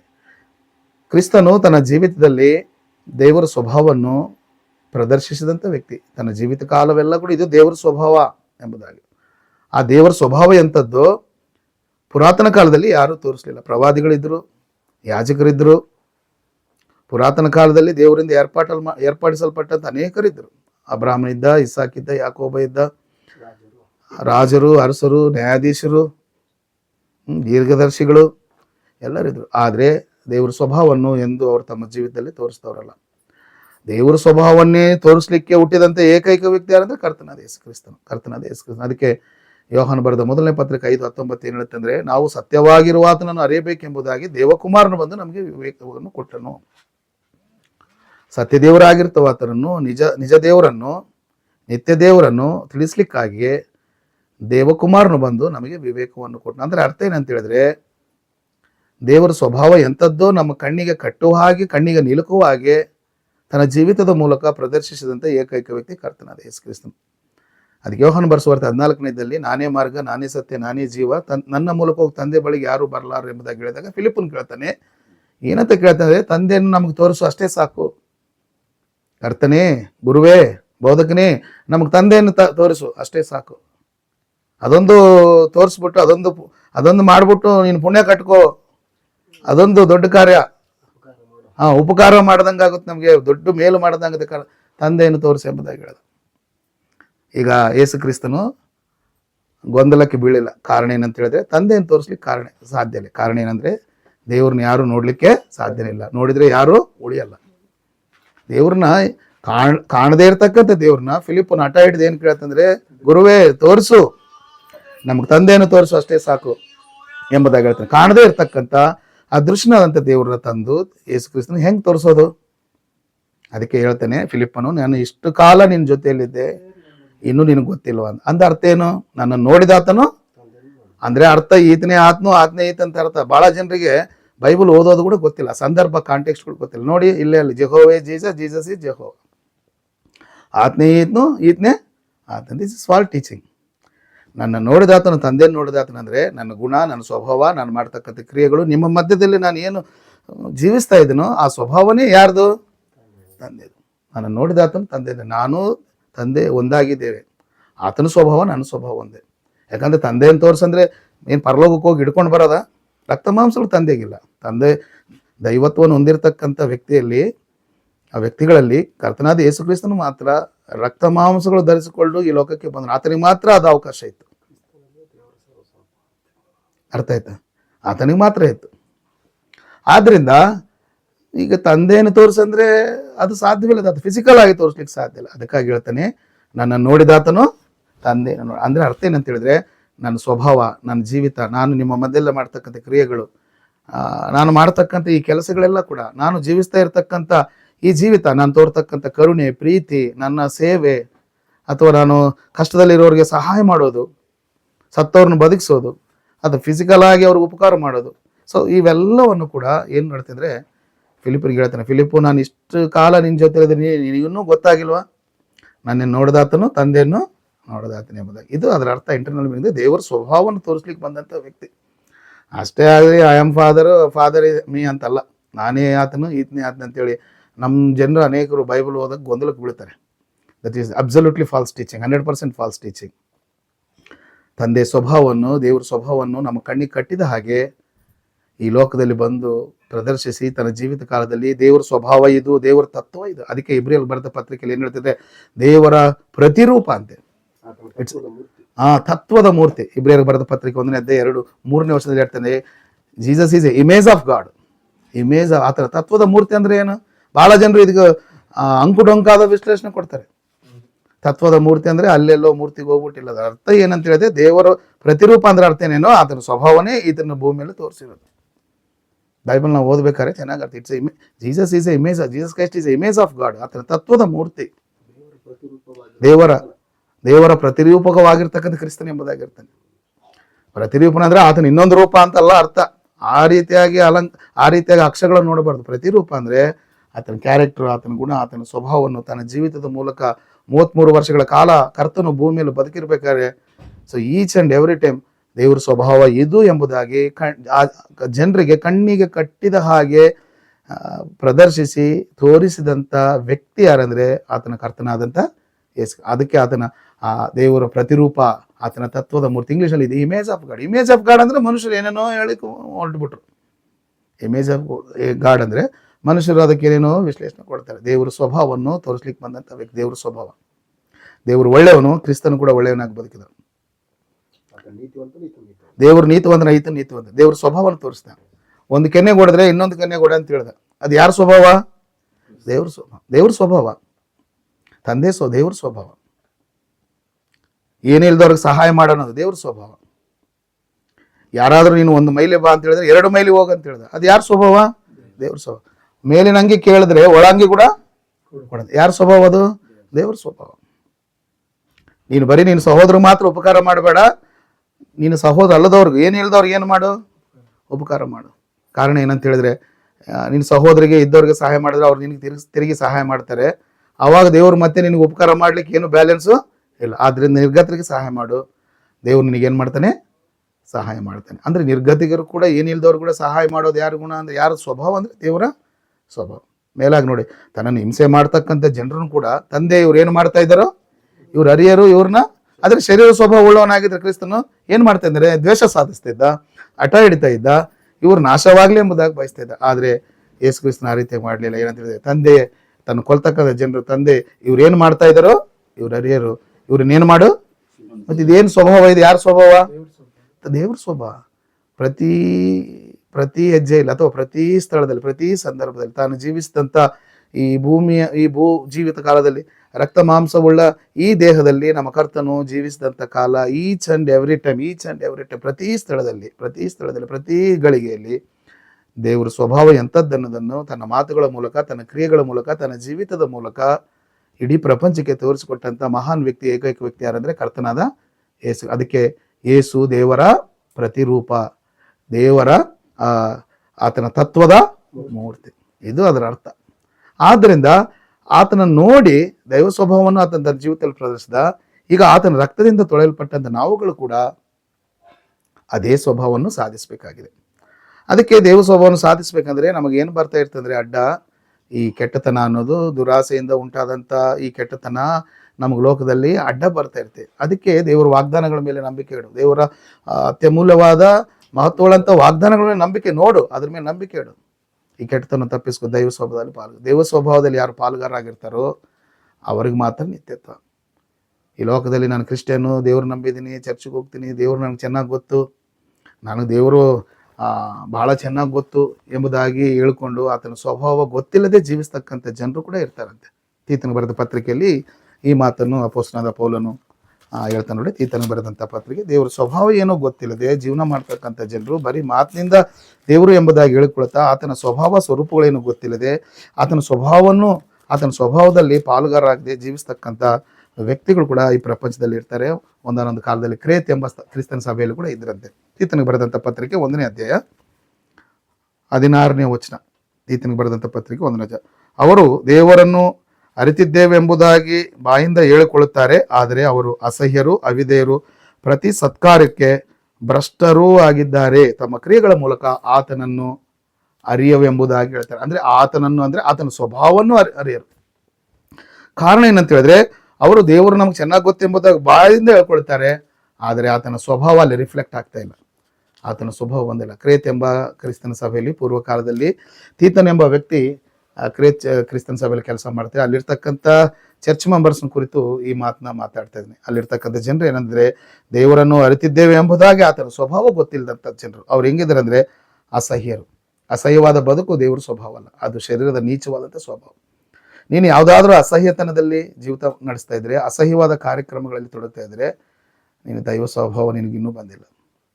ಅಸಹ್ಯವಾದದ್ದು ಅವಿಧೇಯರು. ಅವಿಧೇಯತೆ ಅನ್ನೋದು ದೈವ ಸ್ವಭಾವಕ್ಕೆ ಸಂಬಂಧಪಟ್ಟಂಥ ಕಾರ್ಯಕ್ರಮ ಅಲ್ಲ. ಮತ್ತೆ ಹೇಳ್ತಾನೆ, ಪ್ರತಿಯೊಂದು ಸತ್ಕಾರ್ಯದ ವಿಷಯದಲ್ಲಿ ಭ್ರಷ್ಟರಾಗಿದ್ದಾರೆ. ತಮ್ಮ ಕ್ರಿಯೆಗಳ ಮೂಲಕ ಆತನನ್ನು ಅರಿವು ಎಂಬುದಾಗಿ ಹೇಳ್ಕೊಳ್ತಾರೆ. ಆದ್ದರಿಂದ ದೈವ ಸ್ವಭಾವ ಅನ್ನೋದು ತುಂಬ ಪ್ರಾಮುಖ್ಯವಾದ ಸಂಗತಿ. ನಿತ್ಯತ್ವಕ್ಕೆ ಹೋಗ್ಬೇಕಂದ್ರೆ ದೈವ ಸ್ವಭಾವದಲ್ಲಿ ಪಾಲ್ಗೊಳ್ಳ. ಅದಕ್ಕೆ ಕೃಪೆಗಳಂತ ಮಹಾದೇವರು, ಕರುಣೆಗಳಂತ ಮಹಾದೇವರು ನಮಗೇನು ಮಾಡಿದಾನೆ ಅಂದರೆ ಈ ಆಯುಷ್ಕಾಲವನ್ನು ಕೊಟ್ಟಿದ್ದಾನೆ. ಈ ಆಯುಷ್ಕಾಲದಲ್ಲಿ ನಮಗಿರ್ತಕ್ಕಂಥ ಟಾರ್ಗೆಟ್ ಏನಂತ ಹೇಳಿದ್ರೆ, ಟಾರ್ಗೆಟ್ ನಮ್ಗೆ ಕೊಟ್ಟಿರ್ತಕ್ಕಂಥ ಟಾರ್ಗೆಟ್ ಗೋಲ್ ಏನಂದರೆ, ನೀನು ಕ್ರಿಸ್ತನ ಸಭೆಯಲ್ಲಿ ಇದ್ದುಕೊಂಡು ದೇವರ ರಾಜ್ಯದಲ್ಲಿ ಇದ್ದುಕೊಂಡು ದೈವ ಸ್ವಭಾವವನ್ನು ಸಾಧಿಸಬೇಕು. ಪ್ರಶ್ನೆ ಏನಂದರೆ, ನಿನಗೆ ಎಷ್ಟು ದೈವ ಸ್ವಭಾವ ಇದೆ? ದೈವ ಸ್ವಭಾವ ನೀನು ಎಷ್ಟಿದೆ? ಇದೇ ಬದಲು ನನಗೂ ಸ್ವಭಾವ ಇದೆ, ನನಗೂ ಸೇರಿದೆ. ಏನು ಸ್ವಭಾವ ಅದು? ನೀಚ ಸ್ವಭಾವ. ನಿನ್ನ ಸ್ವಭಾವ ಎಂಥದ್ದು? ನೀಚ ಸ್ವಭಾವ. ದೈವ ಸ್ವಭಾವ ಇಲ್ಲ. ದೈವ ಸ್ವಭಾವ ಅಂದರೆ 33ನೇ ಯೆರೆಮೀಯನ ಪುಸ್ತಕ 11ನೇ ಯೆಹೋವ ಮಂಚಿವಾಡು, ಆತನ ಸ್ವಭಾವ. 33ನೇ ಯೆರೆಮೀಯನ ಪುಸ್ತಕ 11ನೇ ಹೇಳುತ್ತೆ, ಯೆಹೋವ ಮಂಚಿವಾಡು ಕೃಪೆಗಳುಳ್ಳ. ಯೆಹೋವನ ದೇವರು ಒಳ್ಳೆಯವನಂತೆ. ಕ್ರಿಸ್ತನು ಒಳ್ಳೆಯವನಾಗೆ ಬದುಕಿದ. ಮತ್ತು ನೀನು ಒಳ್ಳೆಯವನ ಸಮಾಜದಲ್ಲಿ ಕ್ರೈಸ್ತರ ಎಂಬುದಾಗಿ ಹೇಳ್ಕೊಳ್ಳಿ, ನೀನು ಒಳ್ಳೆತನದಿಂದ ಜೀವನ ಮಾಡ್ತಾ ಇದ್ದೆ. ನೀನು ಒಳ್ಳೆಯವನಾಗಿದ್ದರೆ ದೈವ ಸ್ವಭಾವ ನಿನ್ನಲ್ಲಿದೆ. ಕ್ರಿಸ್ತನ ಸಭೆಯಲ್ಲಿ ಇದ್ದೀವಿ, ಕ್ರಿಸ್ತನ ರಕ್ತ ಎಲ್ಲಿದೆ ಒಳ್ಳೆತನ? ಮನುಷ್ಯರಿಗೆ ಹಾನಿ ಮಾಡ್ತಕ್ಕಂಥದ್ದು, ಕೇಡು ಮಾಡ್ತಕ್ಕಂಥದ್ದು, ಕೆಟ್ಟದ್ದು ಬಯಸ್ತಕ್ಕಂಥದ್ದು, ಕೆಟ್ಟದನ್ನೇ ಮಾಡ್ತಕ್ಕಂಥದ್ದು. ಹೇಗೆ ನೀನು ದೈವ ಸ್ವಭಾವದಲ್ಲಿ ಪಾಲುಗಾರನಾಗ್ತಿ? ಸೊ ಕ್ರಿಸ್ತನ ಸಭೆಯಲ್ಲಿ ನೀನು ಇರ್ಬೋದು, ಕ್ರಿಸ್ತನ ರಕ್ತದಿಂದ ತೊಳೆಯಲ್ಪಟ್ಟಿರ್ಬೋದು, ಯೇಸು ಕ್ರಿಸ್ತನನ್ನು ರಕ್ಷಕನನ್ನಾಗಿ ಅಂಗೀಕಾರ ಮಾಡಿ ಆತನ ದೇವಕುಮಾರನ ಮುಂದೆ ಒಪ್ಪಿಕೊಂಡು ದೀಕ್ಷಾಸನ ಪಡ್ಕೊಂಡು what ever it may B, but ನಿನ್ನ ಹತ್ರ ಒಳ್ಳೆತನ ಇದೆಯಾ? ದೇವ್ರ ಸ್ವಭಾವ ಆತನು ಒಳ್ಳೆಯವನು, ಆತನು ಒಳ್ಳೆಯವನು. ಆದ್ದರಿಂದ ನೀನು ಎಷ್ಟು ಒಳ್ಳೆತನದಿಂದ ಸಮಾಜದಲ್ಲಿ, ಕುಟುಂಬದಲ್ಲಿ, ಸಭೆಯಲ್ಲಿ ಬದುಕ್ತಾ ಇದ್ದ ಪ್ರಶ್ನೆ. ನೀನು ಇರ್ತಕ್ಕಂಥ ಸ್ಥಳೀಯ ಸಭೆಯಲ್ಲಿ ಒಳ್ಳೆಯವನಾಗಿ ಕಾರ್ಯಕ್ರಮ ನಡೆಸ್ತಾ ಇದೆಯಾ? ನಿನ್ನ ಕುಟುಂಬದಲ್ಲಿ ನೀನು ಒಳ್ಳೆಯವನಾಗಿ ವರ್ತನೆ ಮಾಡ್ತಾ ಇದೆಯಾ? ಅಥವಾ ಸಮಾಜದಲ್ಲಿ, ಅಕ್ಕಪಕ್ಕದಲ್ಲಿ, ನೀನು ಉದ್ಯೋಗ ಮಾಡ್ತಕ್ಕಂಥ ಸ್ಥಳದಲ್ಲಿ ನೀನು ಎಷ್ಟು ಒಳ್ಳೆಯವನೆಂಬುದಾಗಿ ನಿನಗೆ ಬಿರುದು ಕೊಟ್ಟಿದ್ದಾರೆ, ಮನುಷ್ಯರು ಸರ್ಟಿಫಿಕೇಟ್ ಕೊಟ್ಟಿದ್ದಾರೆ. ಇಲ್ಲ, ನೀನು ಒಳ್ಳೆಯವತನದಿಂದ ಜೀವನ ನಡೆಸ್ತಾ ಇಲ್ಲ, ಬರೀ ಕೆಟ್ಟತನಕ್ಕೆ ಅಭ್ಯಸಿಸ್ತಂದ್ರೆ ದೈವ ಸ್ವಭಾವದಲ್ಲಿ ನಿನಗೆ ಪಾಲಿಲ್ಲ. ದೇವರು ಒಳ್ಳೆಯವನು, ದೇವರು ಮಂಚಿವಾಡು. ಆತನ ಸ್ವಭಾವ ಒಳ್ಳೆತನ. ಆತ ಯಾರಿಗೂ ಕೇಡನ್ನು ಮಾಡೋದಿಲ್ಲ, ಕೆಟ್ಟದ್ದು ಮಾಡೋದಿಲ್ಲ. ನೀತಿವಂತರ ಮೇಲೆಯೋ ಅನೀತಿವಂತರ ಮೇಲೆಯೋ, ಮತ್ತೇನು ಬರ್ಸುವಾರ್ಥ 5:43-44 ವರ್ಷದಲ್ಲಿ ಕೆಟ್ಟವರ ಮೇಲೆಯೋ ಒಳ್ಳೆಯವರ ಮೇಲೆಯೋ ಆತನ ಮಳೆಯನ್ನು ಸುರಿಸ್ತಾನೆ, ಬಿಸಿಲನ್ನು ಸೂರ್ಯರಶ್ಮಿಯನ್ನು ಕೊಡ್ತಾನೆ. ಕೆಟ್ಟವರಿಗೂ ಕೂಡ ಅದನ್ನು ಉಪಕಾರ ಮಾಡ್ತಾನೆ ಅಂತ ಲೋಕನ ಬರ್ಸುವಾರ್ತೆಯಲ್ಲಿ ಹೇಳ್ತಾನೆ. ಸೊ ಒಳ್ಳೆಯದು ನಮ್ದೇನಪ್ಪ ಪಾಲಿಸಂದ್ರೆ ಒಳ್ಳೆಯವ್ರಿಗೆ ಒಳ್ಳೆಯದು, ಕೆಟ್ಟದ್ದು ಕೆಟ್ಟವ್ರು. ನಾವು ಹೇಳ್ತೇವೆ ಬೇಕಾದ್ರೆ, ನಾನು ತಡ್ಕೊಬ ನೋಡಿ ಒಳ್ಳೆಯವನು, ನನ್ನ ಮೈಂಡ್ ಸರಿ ಇಲ್ಲ, ನಾನು ಆಫ್ ಮೈಂಡ್ ಇದ್ದಂಗೆ ಒಳ್ಳೆಯವ್ರಿಗೆ ಒಳ್ಳೆಯವನು, ನಾನು ಕೆಟ್ಟವನು. ಇದು ನನ್ನ ಸ್ವಭಾವ. ಏನು ಸ್ವಭಾವ? ನೀಚ ಸ್ವಭಾವ. ಅದು ನಿತ್ಯದಕ್ಕೆ ಹೋಗುವಂಥ ಸ್ವಭಾವನ ಅದು. ವೆದರ್ ಇಟ್ ಈಸ್ ಅದು ಸೂಟ್ ಆಗುತ್ತೆ ಎಟರ್ನಿಟಿಗೆ? ಸಾಧ್ಯವಿಲ್ಲ. ದೈವ ಸ್ವಭಾವದಲ್ಲಿ ಪಾಲುಗಾರರಾಗಲಿಕ್ಕೆ ಆಲೋಚನೆ ಮಾಡಲಿಲ್ಲ ಅಂತ ಹೇಳಿದ್ರೆ ನಿತ್ಯತ್ವ ನಿನ್ನ ಕಠಿಣವಾದಂಥ ದಾರಿ. ಅದಕ್ಕೆ ದೇವರು ಕೃಪೆಳಂದ ಮಹಾದೇವರು ಆಯುಷ್ಕಾಲ ಕೊಟ್ಟು ದೈವ ಸ್ವಭಾವವನ್ನು ಸಾಧಿಸಲಿಕ್ಕಾಗಿ ದೇವರು ಈ ಆಯುಷ್ಕಾಲ ಕೊಟ್ಟಿದ್ದಾನೆ. ನೀನು ಈ ಆಯುಷ್ಕಾಲ ಇದೆ ಎಂಬುದಾಗಿ ದೈವ ಸ್ವಭಾವದ ಬಗ್ಗೆ ಕಿಂಚಿತ್ ಆಲೋಚನೆ ಇಲ್ಲದೆ ನೀನು ನೀಚ ಸ್ವಭಾವ, ಶರೀರ ಸ್ವಭಾವದಲ್ಲಿ ಜೀವನ ಮಾಡ್ತಾ ಇದ್ದೆ. ಸೊ ದೇವರು ಒಳ್ಳೆಯವನು. ಮೊದಲನೇ ಯೋಹಾನ ಪತ್ರಿಕೆ 4:8 ದೇವರು ಪ್ರೀತಿ ಸ್ವರೂಪನು. ಯೋಹಾನ ಬರೆದ ಮೊದಲನೇ ಪತ್ರಿಕೆ 4:8 ದೇವರು ಪ್ರೀತಿ ಸ್ವರೂಪನು. ಪ್ರೀತಿ ಇಲ್ಲದವನು ದೇವರನ್ನು ಅರಿಯನು. ಪ್ರೀತಿ ಇಲ್ಲದವನು ದೇವರು ಪ್ರೀತಿ. ನೀನು ಎಷ್ಟು ಜನರು ಪ್ರೀತಿ ಮಾಡ್ತಾ ಇದೆಯಾ? ಪ್ರೀತಿ ಇದೆಯಾ ನಿನ್ನ ಹತ್ರ? ಮನುಷ್ಯನ ಏನು ಮಾಡ್ತೀವಿ? ವಿನಾಕಾರಣ ದ್ವೇಷ ಮಾಡ್ತಿರ್ತೀವಿ ನಾವು. ವಿನಾಕಾರಣ, ಕಾರಣ ಇಲ್ಲ ಅಂದ್ರೂ ದ್ವೇಷ ಮಾಡ್ತೀವಿ. ಅದೊಂದು ವಿಚಿತ್ರವಾದಂಥ ರೋಗ. ಕಾರಣ ಇಲ್ಲ ಅಂದರೂ ಏನು ಮಾಡ್ತಾ ಇದ್ದು ಅಂದರೆ, ಕಾರಣ ಇದ್ರೂ ದ್ವೇಷ ಮಾಡಬಾರ್ದು ದೈವಗ್ರಂಥದ ಪ್ರಕಾರ. ಆದರೆ ಒಂದು ವೇಳೆ ಕಾರಣ ಇಲ್ಲದ್ರೂ ಕೂಡ ಏನು ಮಾಡ್ತೀವಿ ಅಂದರೆ ದ್ವೇಷ ಮಾಡ್ತಿದ್ವಿ. ದೇವರು ಪ್ರೀತಿ ಸ್ವರೂಪನು. ಸಹೋದರನು ಪ್ರೀತಿ ಮಾಡ್ತಾ ಇದೆಯಾ? ನೀನು ಅಕ್ಕಪಕ್ಕದವ್ರನ್ನ ಪ್ರೀತಿ ಮಾಡ್ತಾ ಇದೆಯಾ? ಸಹೋದರನನ್ನು ಪ್ರೀತಿ ಮಾಡದೇ ಇರತಕ್ಕಂಥವನು ನರಹಂತಕನು ಎಂಬುದಾಗಿ ದೇವರು ವಾಕ್ಯ ಹೇಳುತ್ತೆ. ಯಾವ ನರಹಂತಕನಲ್ಲಿ ಕೂಡ ಏನೆಂದರೆ ನಿತ್ಯ ಜೀವ ಇರೋದಿಲ್ಲ, ಅವನು ನಿತ್ಯ ಜೀವಕ್ಕೆ ಪಾತ್ರನೂ ಅಲ್ಲ ಎಂಬುದಾಗಿ ಯೋಹಾನ ಬರೆದ ಮೊದಲನೇ ಪತ್ರಿಕೆಯಲ್ಲಿ ನಮಗೆ 3ನೇ ಅಧ್ಯಾಯದಲ್ಲಿ ಹೇಳಲ್ಪಟ್ಟಿದೆ. ಆದ್ದರಿಂದ ದೇವರ ತತ್ವ, ದೇವರ ಸ್ವಭಾವ ಅಂದರೆ ಪ್ರೀತಿಸುವಂಥ ಸ್ವಭಾವ. ಅದೇ ಸ್ವಭಾವನೇ ಯೇಸು ಕ್ರಿಸ್ತನು ತೋರಿಸ್ತಾರೆ. ತಂದೆಯವರು ಏನು ಮಾಡ್ತಾ ಇದ್ದಾರೋ ಇವರು ಎಲ್ಲರನ್ನೂ ಪ್ರೀತಿ ಮಾಡಿದ. ವೇಶ್ಯರನ್ನು ಪ್ರೀತಿ ಮಾಡಿದ, ಏನಂತಾರೆ ಬದ್ರೆ ಸುಂಕದವರನ್ನು ಪ್ರೀತಿ ಮಾಡಿದ, ಬಡವರನ್ನು ಪ್ರೀತಿ ಮಾಡಿದ, ರೋಮನ್ ಜನರನ್ನು ಪ್ರೀತಿ ಮಾಡಿದ, ಯಹೂದ ಜನರನ್ನು ಪ್ರೀತಿ ಮಾಡಿದ, ಶಾಸ್ತ್ರಿ ಪರಿಸಯರನ್ನು ಪ್ರೀತಿ ಮಾಡಿದ. ಯಾರು ಯಾವುದೇ ಸ್ಥಿತಿಯಲ್ಲಿ ಇದ್ರು ಕರ್ತನಾದ ಯೇಸು ಕ್ರಿಸ್ತ ಎಲ್ಲರನ್ನು. ಇದು ಹೇಗೆ ಸಾಧ್ಯ? ಈಗ ಸಾಧ್ಯ? ಏನು ಆತನಿಗೇನು ಬದುಕೋದು ಗೊತ್ತಿಲ್ವಾ? ಇದೇಗಾಗೋದು ಬದಲ ಎಲ್ಲರನ್ನ ಪ್ರೀತಿ ಮಾಡೋದು ದೈವ ಸ್ವಭಾವದ ಲಕ್ಷಣ. ದೇವರು ಪ್ರೀತಿ ಸ್ವರೂಪನು. ಪ್ರೀತಿ ಇಲ್ಲದವನು ದೇವರನ್ನು ಅರಿಯನು, ಆತನ ತತ್ವ ಗೊತ್ತಿರೋದು. ಆದ್ದರಿಂದ ಇವತ್ತು ನಾವೇನು ಮಾಡ್ತೇವೆ, ವಿನಾಕಾರಣ ಮನುಷ್ಯನ ಅಂದರೆ ನಮ್ಮ ಸಹೋದರನ ದ್ವೇಷ ಮಾಡುವಂಥ ಕೆಲಸ ಕಾರ್ಯಕ್ರಮ ಬ್ಯುಸಿ ಆಗಿಬಿಟ್ಟಿದೆ. ದ್ವೇಷಿಸೋದು ದೇವರ ತತ್ವ, ದೇವ ಸ್ವಭಾವ ಅಲ್ಲ, ದೇವ ಸ್ವಭಾವ ಅಲ್ಲ. ಅದು ನಿತ್ಯತ್ವಕ್ಕೆ ಆಟಂಕ. ಯಾವ ನರಹಂತಕನಲ್ಲಿ ಕೂಡ ನಿತ್ಯ ಜೀವಕ್ಕೆ ಹೋಗ್ಲಿಕ್ಕೆ ಸಾಧ್ಯನೇ ಇಲ್ಲ. ಸಹೋದರನ ದ್ವೇಷ ಮಾಡ್ತಕ್ಕಂಥ ಕಾರಣಗಳೇನೇ ಇರ್ಬೋದು, ದ್ವೇಷ ಮಾಡಬಾರ್ದು, ಪ್ರೀತಿಸಬೇಕು. ಇವತ್ತು ನಾವು ದ್ವೇಷ ಮಾಡಿ ಮನುಷ್ಯರ ಬಗ್ಗೆ ಅಲಸಲ್ಲದ ಕಥೆಗಳು, ಆರೋಪಗಳು, ಅವ್ರು ನಮ್ಗೆ ಆಗಲಿಲ್ಲ ಅಂದರೆ ಹಿಂದೆ ಮುಂದೆ ಅವ್ರಿಗೆ ಏನು ಮಾಡ್ತೀವಿ ಅಂದರೆ ಅವ್ರಿಗೆ ಅಡ್ಡಿಪಡಿಸುವಂಥ ಆತಂಕ ಕಾರ್ಯಗಳು ಮಾಡ್ತೇವೆ. ಅವ್ರನ್ನ ಸೇರಿಸ್ಬೇಡಿ, ಅವ್ರು ಸರಿಗಿಲ್ಲ, ಇವ್ರು ಸರಿಗಿಲ್ಲ. ದ್ವೇಷ, ಎಷ್ಟು ದ್ವೇಷ ಅಂದರೆ ಆ ಮನುಷ್ಯ ಬದುಕಬಾರ್ದು, ಆ ಮನುಷ್ಯ ಎಲ್ಲಿ ವಾಕ್ಯ ಹೇಳಬಾರ್ದು, ಆ ಮನುಷ್ಯನ ಎಲ್ಲಿ ಕರಿಬಾರ್ದು, ಅವ್ನು ಎಲ್ಲಿ ಕೆಲಸ ಮಾಡಬಾರ್ದು, ಅವನಿಗೂ ಆಹಾರ ಅನ್ನಪಾನಗಳು ಸಿಗಬಾರ್ದು. ಒಟ್ಟಾರೆ ಅವನು ಏನು ಬೇಕಂದ್ರೆ ದ್ವೇಷ ಮಾಡಿದ್ರೆ ಅವ್ನು ಸಾಯಬೇಕು. ಈ ರೀತಿಯಾದಂಥ ಕಾರ್ಯಕ್ರಮಗಳನ್ನು, ಯೋಜನೆಗಳು ಹಾಕುವಂಥ ಮನುಷ್ಯರು ಜೀವನವನ್ನು ಕ್ರಿಸ್ತನ ಸಭೆಗಳಲ್ಲಿ ಮುಂದುವರಿಸ್ತಾರೆ. ಪ್ರಶ್ನೆ ಏನಂತ ಹೇಳಿದ್ರೆ, ದೈವ ಸ್ವಭಾವನ ಏನಾದರೂ ಅದು ದೇವ್ರ ಸ್ವಭಾವನ? ನೀನು ಎಷ್ಟು ವರ್ಷ ಆಯಿತು ಕ್ರಿಸ್ತನ ಸಭೆಗೆ ಬಂದು, ಎಷ್ಟು ವರ್ಷ ಆಯಿತು ನಾನು ದೇವ್ರು ನಂಬ್ಕೊಂಡಿದ್ದೀನಿ, ಎಷ್ಟು ವರ್ಷ ಆಯಿತು I am a member of a church of Christ, I am a preacher, I am a evangelist, I am ನಾನು ಅದು ಇದು ಏನನ್ನು ಹೇಳ್ಕೊಳ್ತೀವಿ. ಅಟ್ಲೀಸ್ಟ್ ನಿನಗೆ ಪ್ರೀತಿ ಅನ್ನೋದು ಬಂದಿಲ್ಲ ಅಂದರೆ, ಪ್ರೀತಿ ಅನ್ನೋದು ದೇವರ ಸ್ವಭಾವಕ್ಕೆ ಸಂಬಂಧಪಟ್ಟಿದೆ, ದೈವ ಸ್ವಭಾವಕ್ಕೆ ಸಂಬಂಧ. ಮನುಷ್ಯರನ್ನು ವಿನಾಕಾರಣ ದ್ವೇಷ ಮಾಡ್ತಾ, ಹಗೆ ಸಾಧಿಸ್ತಾ, ಕಪಟತನದಿಂದ ಇದ್ದು ಸಹೋದರ ಹಾಳಾಗಲಿಕ್ಕೆ ನೀನು ಕಾರ್ಯಕ್ರಮಗಳನ್ನು ರೂಪಿಸ್ತಾ ಇದ್ದೆ ಅಂದರೆ ಖಂಡಿತವಾಗ್ಲೂ ನಿನಗೆ ದೈವ ಸ್ವಭಾವ ಇಲ್ಲ. ದೇವರು ಪ್ರೀತಿ ಸ್ವರೂಪ. ಪ್ರೀತಿ ಇಲ್ಲದಂತೆ ಯಾರೂ ಕೂಡ ನಿತ್ಯತ್ವಕ್ಕೆ ಬರಲಿಕ್ಕೆ ಸಾಧ್ಯ ಇಲ್ಲ. ಆದ್ದರಿಂದ ಎಲ್ಲರನ್ನ ಪ್ರೀತಿಸ್ಬೇಕಂತೆ. ನಮಗೆಲ್ಲರಿಗೂ ಗೊತ್ತಿದೆ, ಕೊರಿಂಥದವರು ಬರೆದ 13ನೇ ಪ್ರೀತಿ ಬಗ್ಗೆ ಒಂದು ಅಧ್ಯಾಯ ಹೇಳಿದ್ದಾನೆ. ಕಡೆಗೆ ನಿಲ್ಲುವುದು ಪ್ರೀತಿ ಮಾತ್ರ ಅಂತ. ಎಲ್ಲ ವಿಷಯಗಳಲ್ಲಿ ಸರ್ವಶ್ರೇಷ್ಠವಾದ್ದು, ಉನ್ನತವಾದ ಮಾರ್ಗ, ಸರ್ವೋತ್ತವಾದ ಮಾರ್ಗ ನಿಮಗೆ ಹೇಳ್ತೀನಿ. ಸೊ ನೀವು ಪ್ರೀತಿ ಮಾಡಿರಿ. ಧರ್ಮಶಾಸ್ತ್ರಗಳು ಏನಿದೆ, ನಿನ್ನಂತೆ ನಿನ್ನ ನೆರೆಯವನನ್ನು ಪ್ರೀತಿಸು. ಆದರೆ ಮನುಷ್ಯರು ತಮಗೆ ಬೇಕಾದವ್ರನ್ನ ಮಾತ್ರ ಪ್ರೀತಿಸ್ತಾರೆ, ಬೇಡವಾದವ್ರನ್ನ ಏನು ಮಾಡ್ತಾರೆ ಅಂತ ಹೇಳಿದ್ರೆ ದ್ವೇಷ ಮಾಡಲಿಕ್ಕೆ. ಇದು ದೇವರ ಸ್ವಭಾವ ಅಲ್ಲ. ಸೊ ದೈವ ಸ್ವಭಾವ ಏನೋ ನಮ್ಗೆ ಗೊತ್ತಾಗ. ದೇವರು ಒಳ್ಳೆಯವನು, ದೇವರು ಪ್ರೀತಿ ಸ್ವರೂಪನು. ಪ್ರೀತಿ ಮಾಡುವಂಥ ಸ್ವಭಾವ ನಮಗಿಲ್ಲ ಅಂತ ಹೇಳಿದ್ರೆ ದೇವರು ದೇವ ಸ್ವಭಾವದಲ್ಲಿ ಪಾಲುಗಾರಲಾಗಲಿ. ಮೂರನೇದಾಗಿ ದೇವರು ಕ್ಷಮಿಸುವಂಥವನು. ಮತ್ತೇನು ಬರ್ಸುವಾರ್ಥ 19ನೇದು ಹೇಳ್ತಾನೆ, ಪರಲೋಕದಲ್ಲಿರುವ ನಿಮ್ಮ ತಂದೆ ಕ್ಷಮಿಸಿದ ಪ್ರಕಾರ ನಿಮ್ಮನ್ನು ಕ್ಷಮಿಸಿದ ಪ್ರಕಾರ ನೀವು ಕೂಡ ಒಬ್ಬರನ್ನೊಬ್ಬರು ಏನು ಮಾಡಿರಿ, ಕ್ಷಮಿಸೋದು ದೈವ ಸ್ವಭಾವ. ನಾವು ಎಷ್ಟು ಜನರನ್ನು ಕ್ಷಮಿಸ್ತಾ ಇದ್ದೀವಿ? ನಮಗೆ ಬೇಕಾದವ್ರು ಮಾತ್ರ ಕ್ಷಮಿಸ್ತೇವೆ, ಬೇಡವಾದ್ರೆ ಬಿಟ್ಬಿಡ್ತೇವೆ. ಅವರಿಂದೊಂದು ಮಾತು, ಮುಂದೊಂದು ಮಾತು, ಅವ್ರು ಹೀಗೆ ಇವ್ರು ಹೇಗೆ, ಈಗ ಇಬ್ಬರು ಮನುಷ್ಯರು ಸೇರಿದ್ರೇ ಅವ್ರ ಬಗ್ಗೆ ಮಾತನಾಡುವಂಥ ಕಾಲ ಎದುರಾಗ್ಬಿಟ್ಟಿದೆ. ಕ್ಷಮಿಸೋದೇ ಇಲ್ಲ. ಸೊ ಕ್ಷಮಿಸೋದಿಲ್ಲ ಅಂದರೆ ದೈವ ಸ್ವಭಾವಕ್ಕೆ ಸಂಬಂಧ, ಅದು ನೀಚವಾದಂಥ ಸ್ವಭಾವ. ಶರೀರ ಏನು ಹೇಳ್ತಾನೆ, ಕ್ಷಮಿಸಬೇಡ, ಅವ್ನು ನೀನು ಕೇಡು ಮಾಡಿದ್ದಾನೆ, ಕ್ಷಮಿಸಬೇಡ, ನೀನು ಕ್ಷಮಿಸ್ಲಿಕ್ಕೆ ಹೋಗಬೇಡ, ಅವನೇ ಬರಲಿ. ಸೊ ಹಾಗಾಗಿ ಒಂದು ವೇಳೆ ನಾವು ಆ ದೇವರ ಈ ರೂಲ್ ಇಟ್ಕೊಂಡಿದ್ರೆ ನಮ್ಗೆ ಯಾರಿಗಾದ್ರೂ ಕ್ಷಮಾಪಣೆ ಸಿಗ್ತೈತೆ. ಕೊಲೊಸ್ಸೆ ಪತ್ರಿಕೆಯಲ್ಲಿ ಬರ್ತಾನೆ, ಕ್ರಿಸ್ತನು ದೇವರು ನಿಮ್ಮನ್ನು ಕ್ರಿಸ್ತರೊಳಗೆ ಕ್ಷಮಿಸಿದ ಪ್ರಕಾರ ನೀವು ಕೂಡ ಒಬ್ಬರನ್ನೊಬ್ರು ಏನು ಮಾಡ್ರಿ, ಅದನ್ನು ಕ್ರಿಸ್ತನ್ ತೋರಿಸ್ದ. ತಂದೆಯವ್ರು ಏನು ಮಾಡ್ತಾ ಇವ್ರನ್ನ ಕ್ಷಮಿಸಿ, ಆತ ಎಲ್ಲರನ್ನೂ ಕ್ಷಮಿಸ್ದ. ಶಿಲುಬೆಯಲ್ಲೇ ಮಾತ್ರ ಅಲ್ಲ, ಶಿಲುಬೆಗೆ ಮುಂಚೆ ಕೂಡ ಆತನ ಎಲ್ಲರನ್ನ ಏನು ಮಾಡ್ದ, ಕ್ಷಮಿಸ್ದ. ಶಿಲುಬೆಗೆ ಹಾಕಿದಾಗ ಮಾತ್ರ ಕ್ಷಮಿಸಲಿಲ್ಲ ಆತನ, ಆ ಮರಣವನ್ನು ಅನುಭವಿಸುವಾಗ ಮಾತ್ರ ಅಲ್ಲ, ಆ ಶಿಲುಬೆಯ ಮರಣಕ್ಕೆ ಮುಂಚೆ ಕೂಡ ಲೋಕದಲ್ಲಿ ಬದುಕಬೇಕಾದ್ರೆ ಆತನ ಎಲ್ಲ ಜನರನ್ನು ಕ್ಷಮಿಸಿದ, ಪಾಪಿಗಳನ್ನು ಕ್ಷಮಿಸಿದ, ವೇಶ್ಯರನ್ನು ಕ್ಷಮಿಸಿದ, ಸುಂಕದವರನ್ನು ಕ್ಷಮಿಸಿದ, ತನ್ನ ಬಳಿಗೆ ಬರ್ತಕ್ಕಂಥ ಎಲ್ಲರನ್ನೂ ಕೂಡ ಏನು ಮಾಡಿದ್ರೆ ಆತನು ಕ್ಷಮಿಸಿದ. ಸೊ ಕ್ಷಮಿಸುವಂಥ ಗುಣ ಅಲ್ಲಂದರೆ ಸೊ ದೇವ ಸ್ವಭಾವದಲ್ಲಿ ಪಾಲುಗಾರನಲ್ಲ. ನಿನಗೆ ಎಷ್ಟು ಕ್ಷಮಿಸುವಂಥ ಗುಣ ಇದೆ, ನೀನು ಎಷ್ಟು ಕ್ಷಮಿಸ್ತೀಯೋ, ಎಷ್ಟು ಪ್ರೀತಿಸ್ತೀಯೋ, ಎಷ್ಟು ಒಳ್ಳೆಯವನಾಗಿರ್ತೀಯೋ 100% ನೀನು ದೈವ ಸ್ವಭಾವದಲ್ಲಿ ಇದೆಯಂತ, ದೈವ ಸ್ವಭಾವದಲ್ಲಿ ಪಾಲುಗಾರನಾಗ್ತೀವಿ. ಆದರೆ ಮನುಷ್ಯ ಏನು ಮಾಡ್ತಂದರೆ, ಕ್ಷಮಿಸ್ಲಿಕ್ಕೆ ನಾನು ರೆಡಿ ಇಲ್ಲ ಬ್ರದರ್, ನಾನು ಯಾಕೆ ಕ್ಷಮಿಸ್ಬೇಕು ಬ್ರದರ್, ನಾನು ಕ್ಷಮಿಸಲ್ಲ ಎಂಬುದಾಗಿ ಹೇಳ್ತಾರೆ. ಸೊ ಕೊಲೊಸ್ಸೆದವ್ರಿಗೆ ಬರೆದ ಪತ್ರಿಕೆಯಲ್ಲಿ ನೋಡಿ ಒಂದು ಮಾತಿದೆ, ಇದ್ರ ಬಗ್ಗೆ ನೋಡ್ಕೊಂಡು ಮುಗಿಸ್ಬಿಡೋಣ.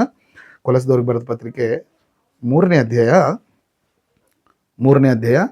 13ನೇ ವಚನ. ಯಾರಾದರೂ ಸಹೋದರನು ತನಗೆ ಹಾನಿ ಮಾಡಿದ್ದಾನೆಂಬುದಾಗಿ ಒಬ್ಬನು ಯೋಚಿಸಿದರೆ ಅವನು ಸಹಿಸುತ್ತಾ ಅವನನ್ನು ಕ್ಷಮಿಸಲಿ, ಕರ್ತನು ನಿಮ್ಮನ್ನು ಕ್ಷಮಿಸಿದ ಪ್ರಕಾರ ನೀವು ಕ್ಷಮಿಸಲಿ. ಯಾರಾದರೂ ಹಾನಿ ಮಾಡಿದ್ದಾರೆ ಎಂಬುದಾಗಿ ಒಂದು ವೇಳೆ ನಿನಗೆ ಅನಿಸಿದರೆ ನೀನು ಅವನು ಕ್ಷಮಿಸ್ಬಿಡು. ಹಾನಿ ಮಾಡಿದ್ರೆ ಕ್ಷಮಿಸ್ಬೇಕಂತೆ. ನಾವು ಹಾನಿ ಮಾಡೋದಿರಲಿ, ಪಕ್ಕಕ್ಕಿರಲಿ, ಹಾನಿ ಮಾಡಿಲ್ಲ ಅಂದರೆ ಏನು ಮಾಡ್ತೀವಿ ಅಂದರೆ ನಾವು ನಮಗಿರುವಂಥ ದೊಡ್ಡ ರೋಗ ಅದು. ದೈವ ಸ್ವಭಾವ ಗೊತ್ತಿಲ್ಲ. ಏನು ಕ್ರಿಶ್ಚಿಯನು, ನಾನೊಂದು ಡೈರೆಕ್ಟ್ರು, ನಾನೊಂದು ಪ್ರೀಚರು, ನಾನೊಬ್ಬ ಇವ್ಯಾಂಜಲಿಸ್ಟು, ನನ್ನ ಜನ ಒಂದು 10 ಜನ ಇದ್ದಾರೆ, ನನಗೊಂದು ಗ್ಯಾಂಗ್ ಇದೆ, ನನಗೊಂದು ವಾಟ್ಸಪ್ ಗ್ರೂಪ್ ಇದೆ, ನನ್ನ ಜೊತೆಗೆ ನನಗೆ ಹೇಳಿಗೆ ಒಂದು 10 ಜನರು ಕೆಲಸ ಮಾಡ್ತಾರೆ, ನನ್ನ ಮಾತು ಕೇಳಿದವ್ರಿಗೆ ನಾನು ಎಲ್ಲ ಫೆಸಿಲಿಟೀಸ್ ಕೊಡ್ತೀನಿ, ಇಲ್ಲ ಅಂದರೆ ಹೊರಗಾಗ್ತೀನಿ.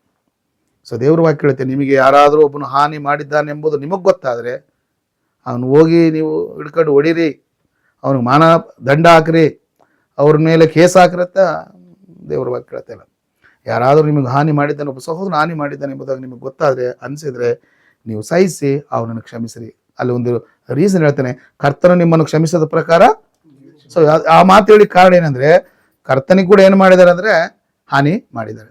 ಅದಕ್ಕೆ ಆ ವರ್ಡ್ನ ಹೇಳ್ತಾನೆ, ಕನೆಕ್ಟಿಂಗ್ ವರ್ಡ್ ಅನ್ನೋ ಮಾತದು.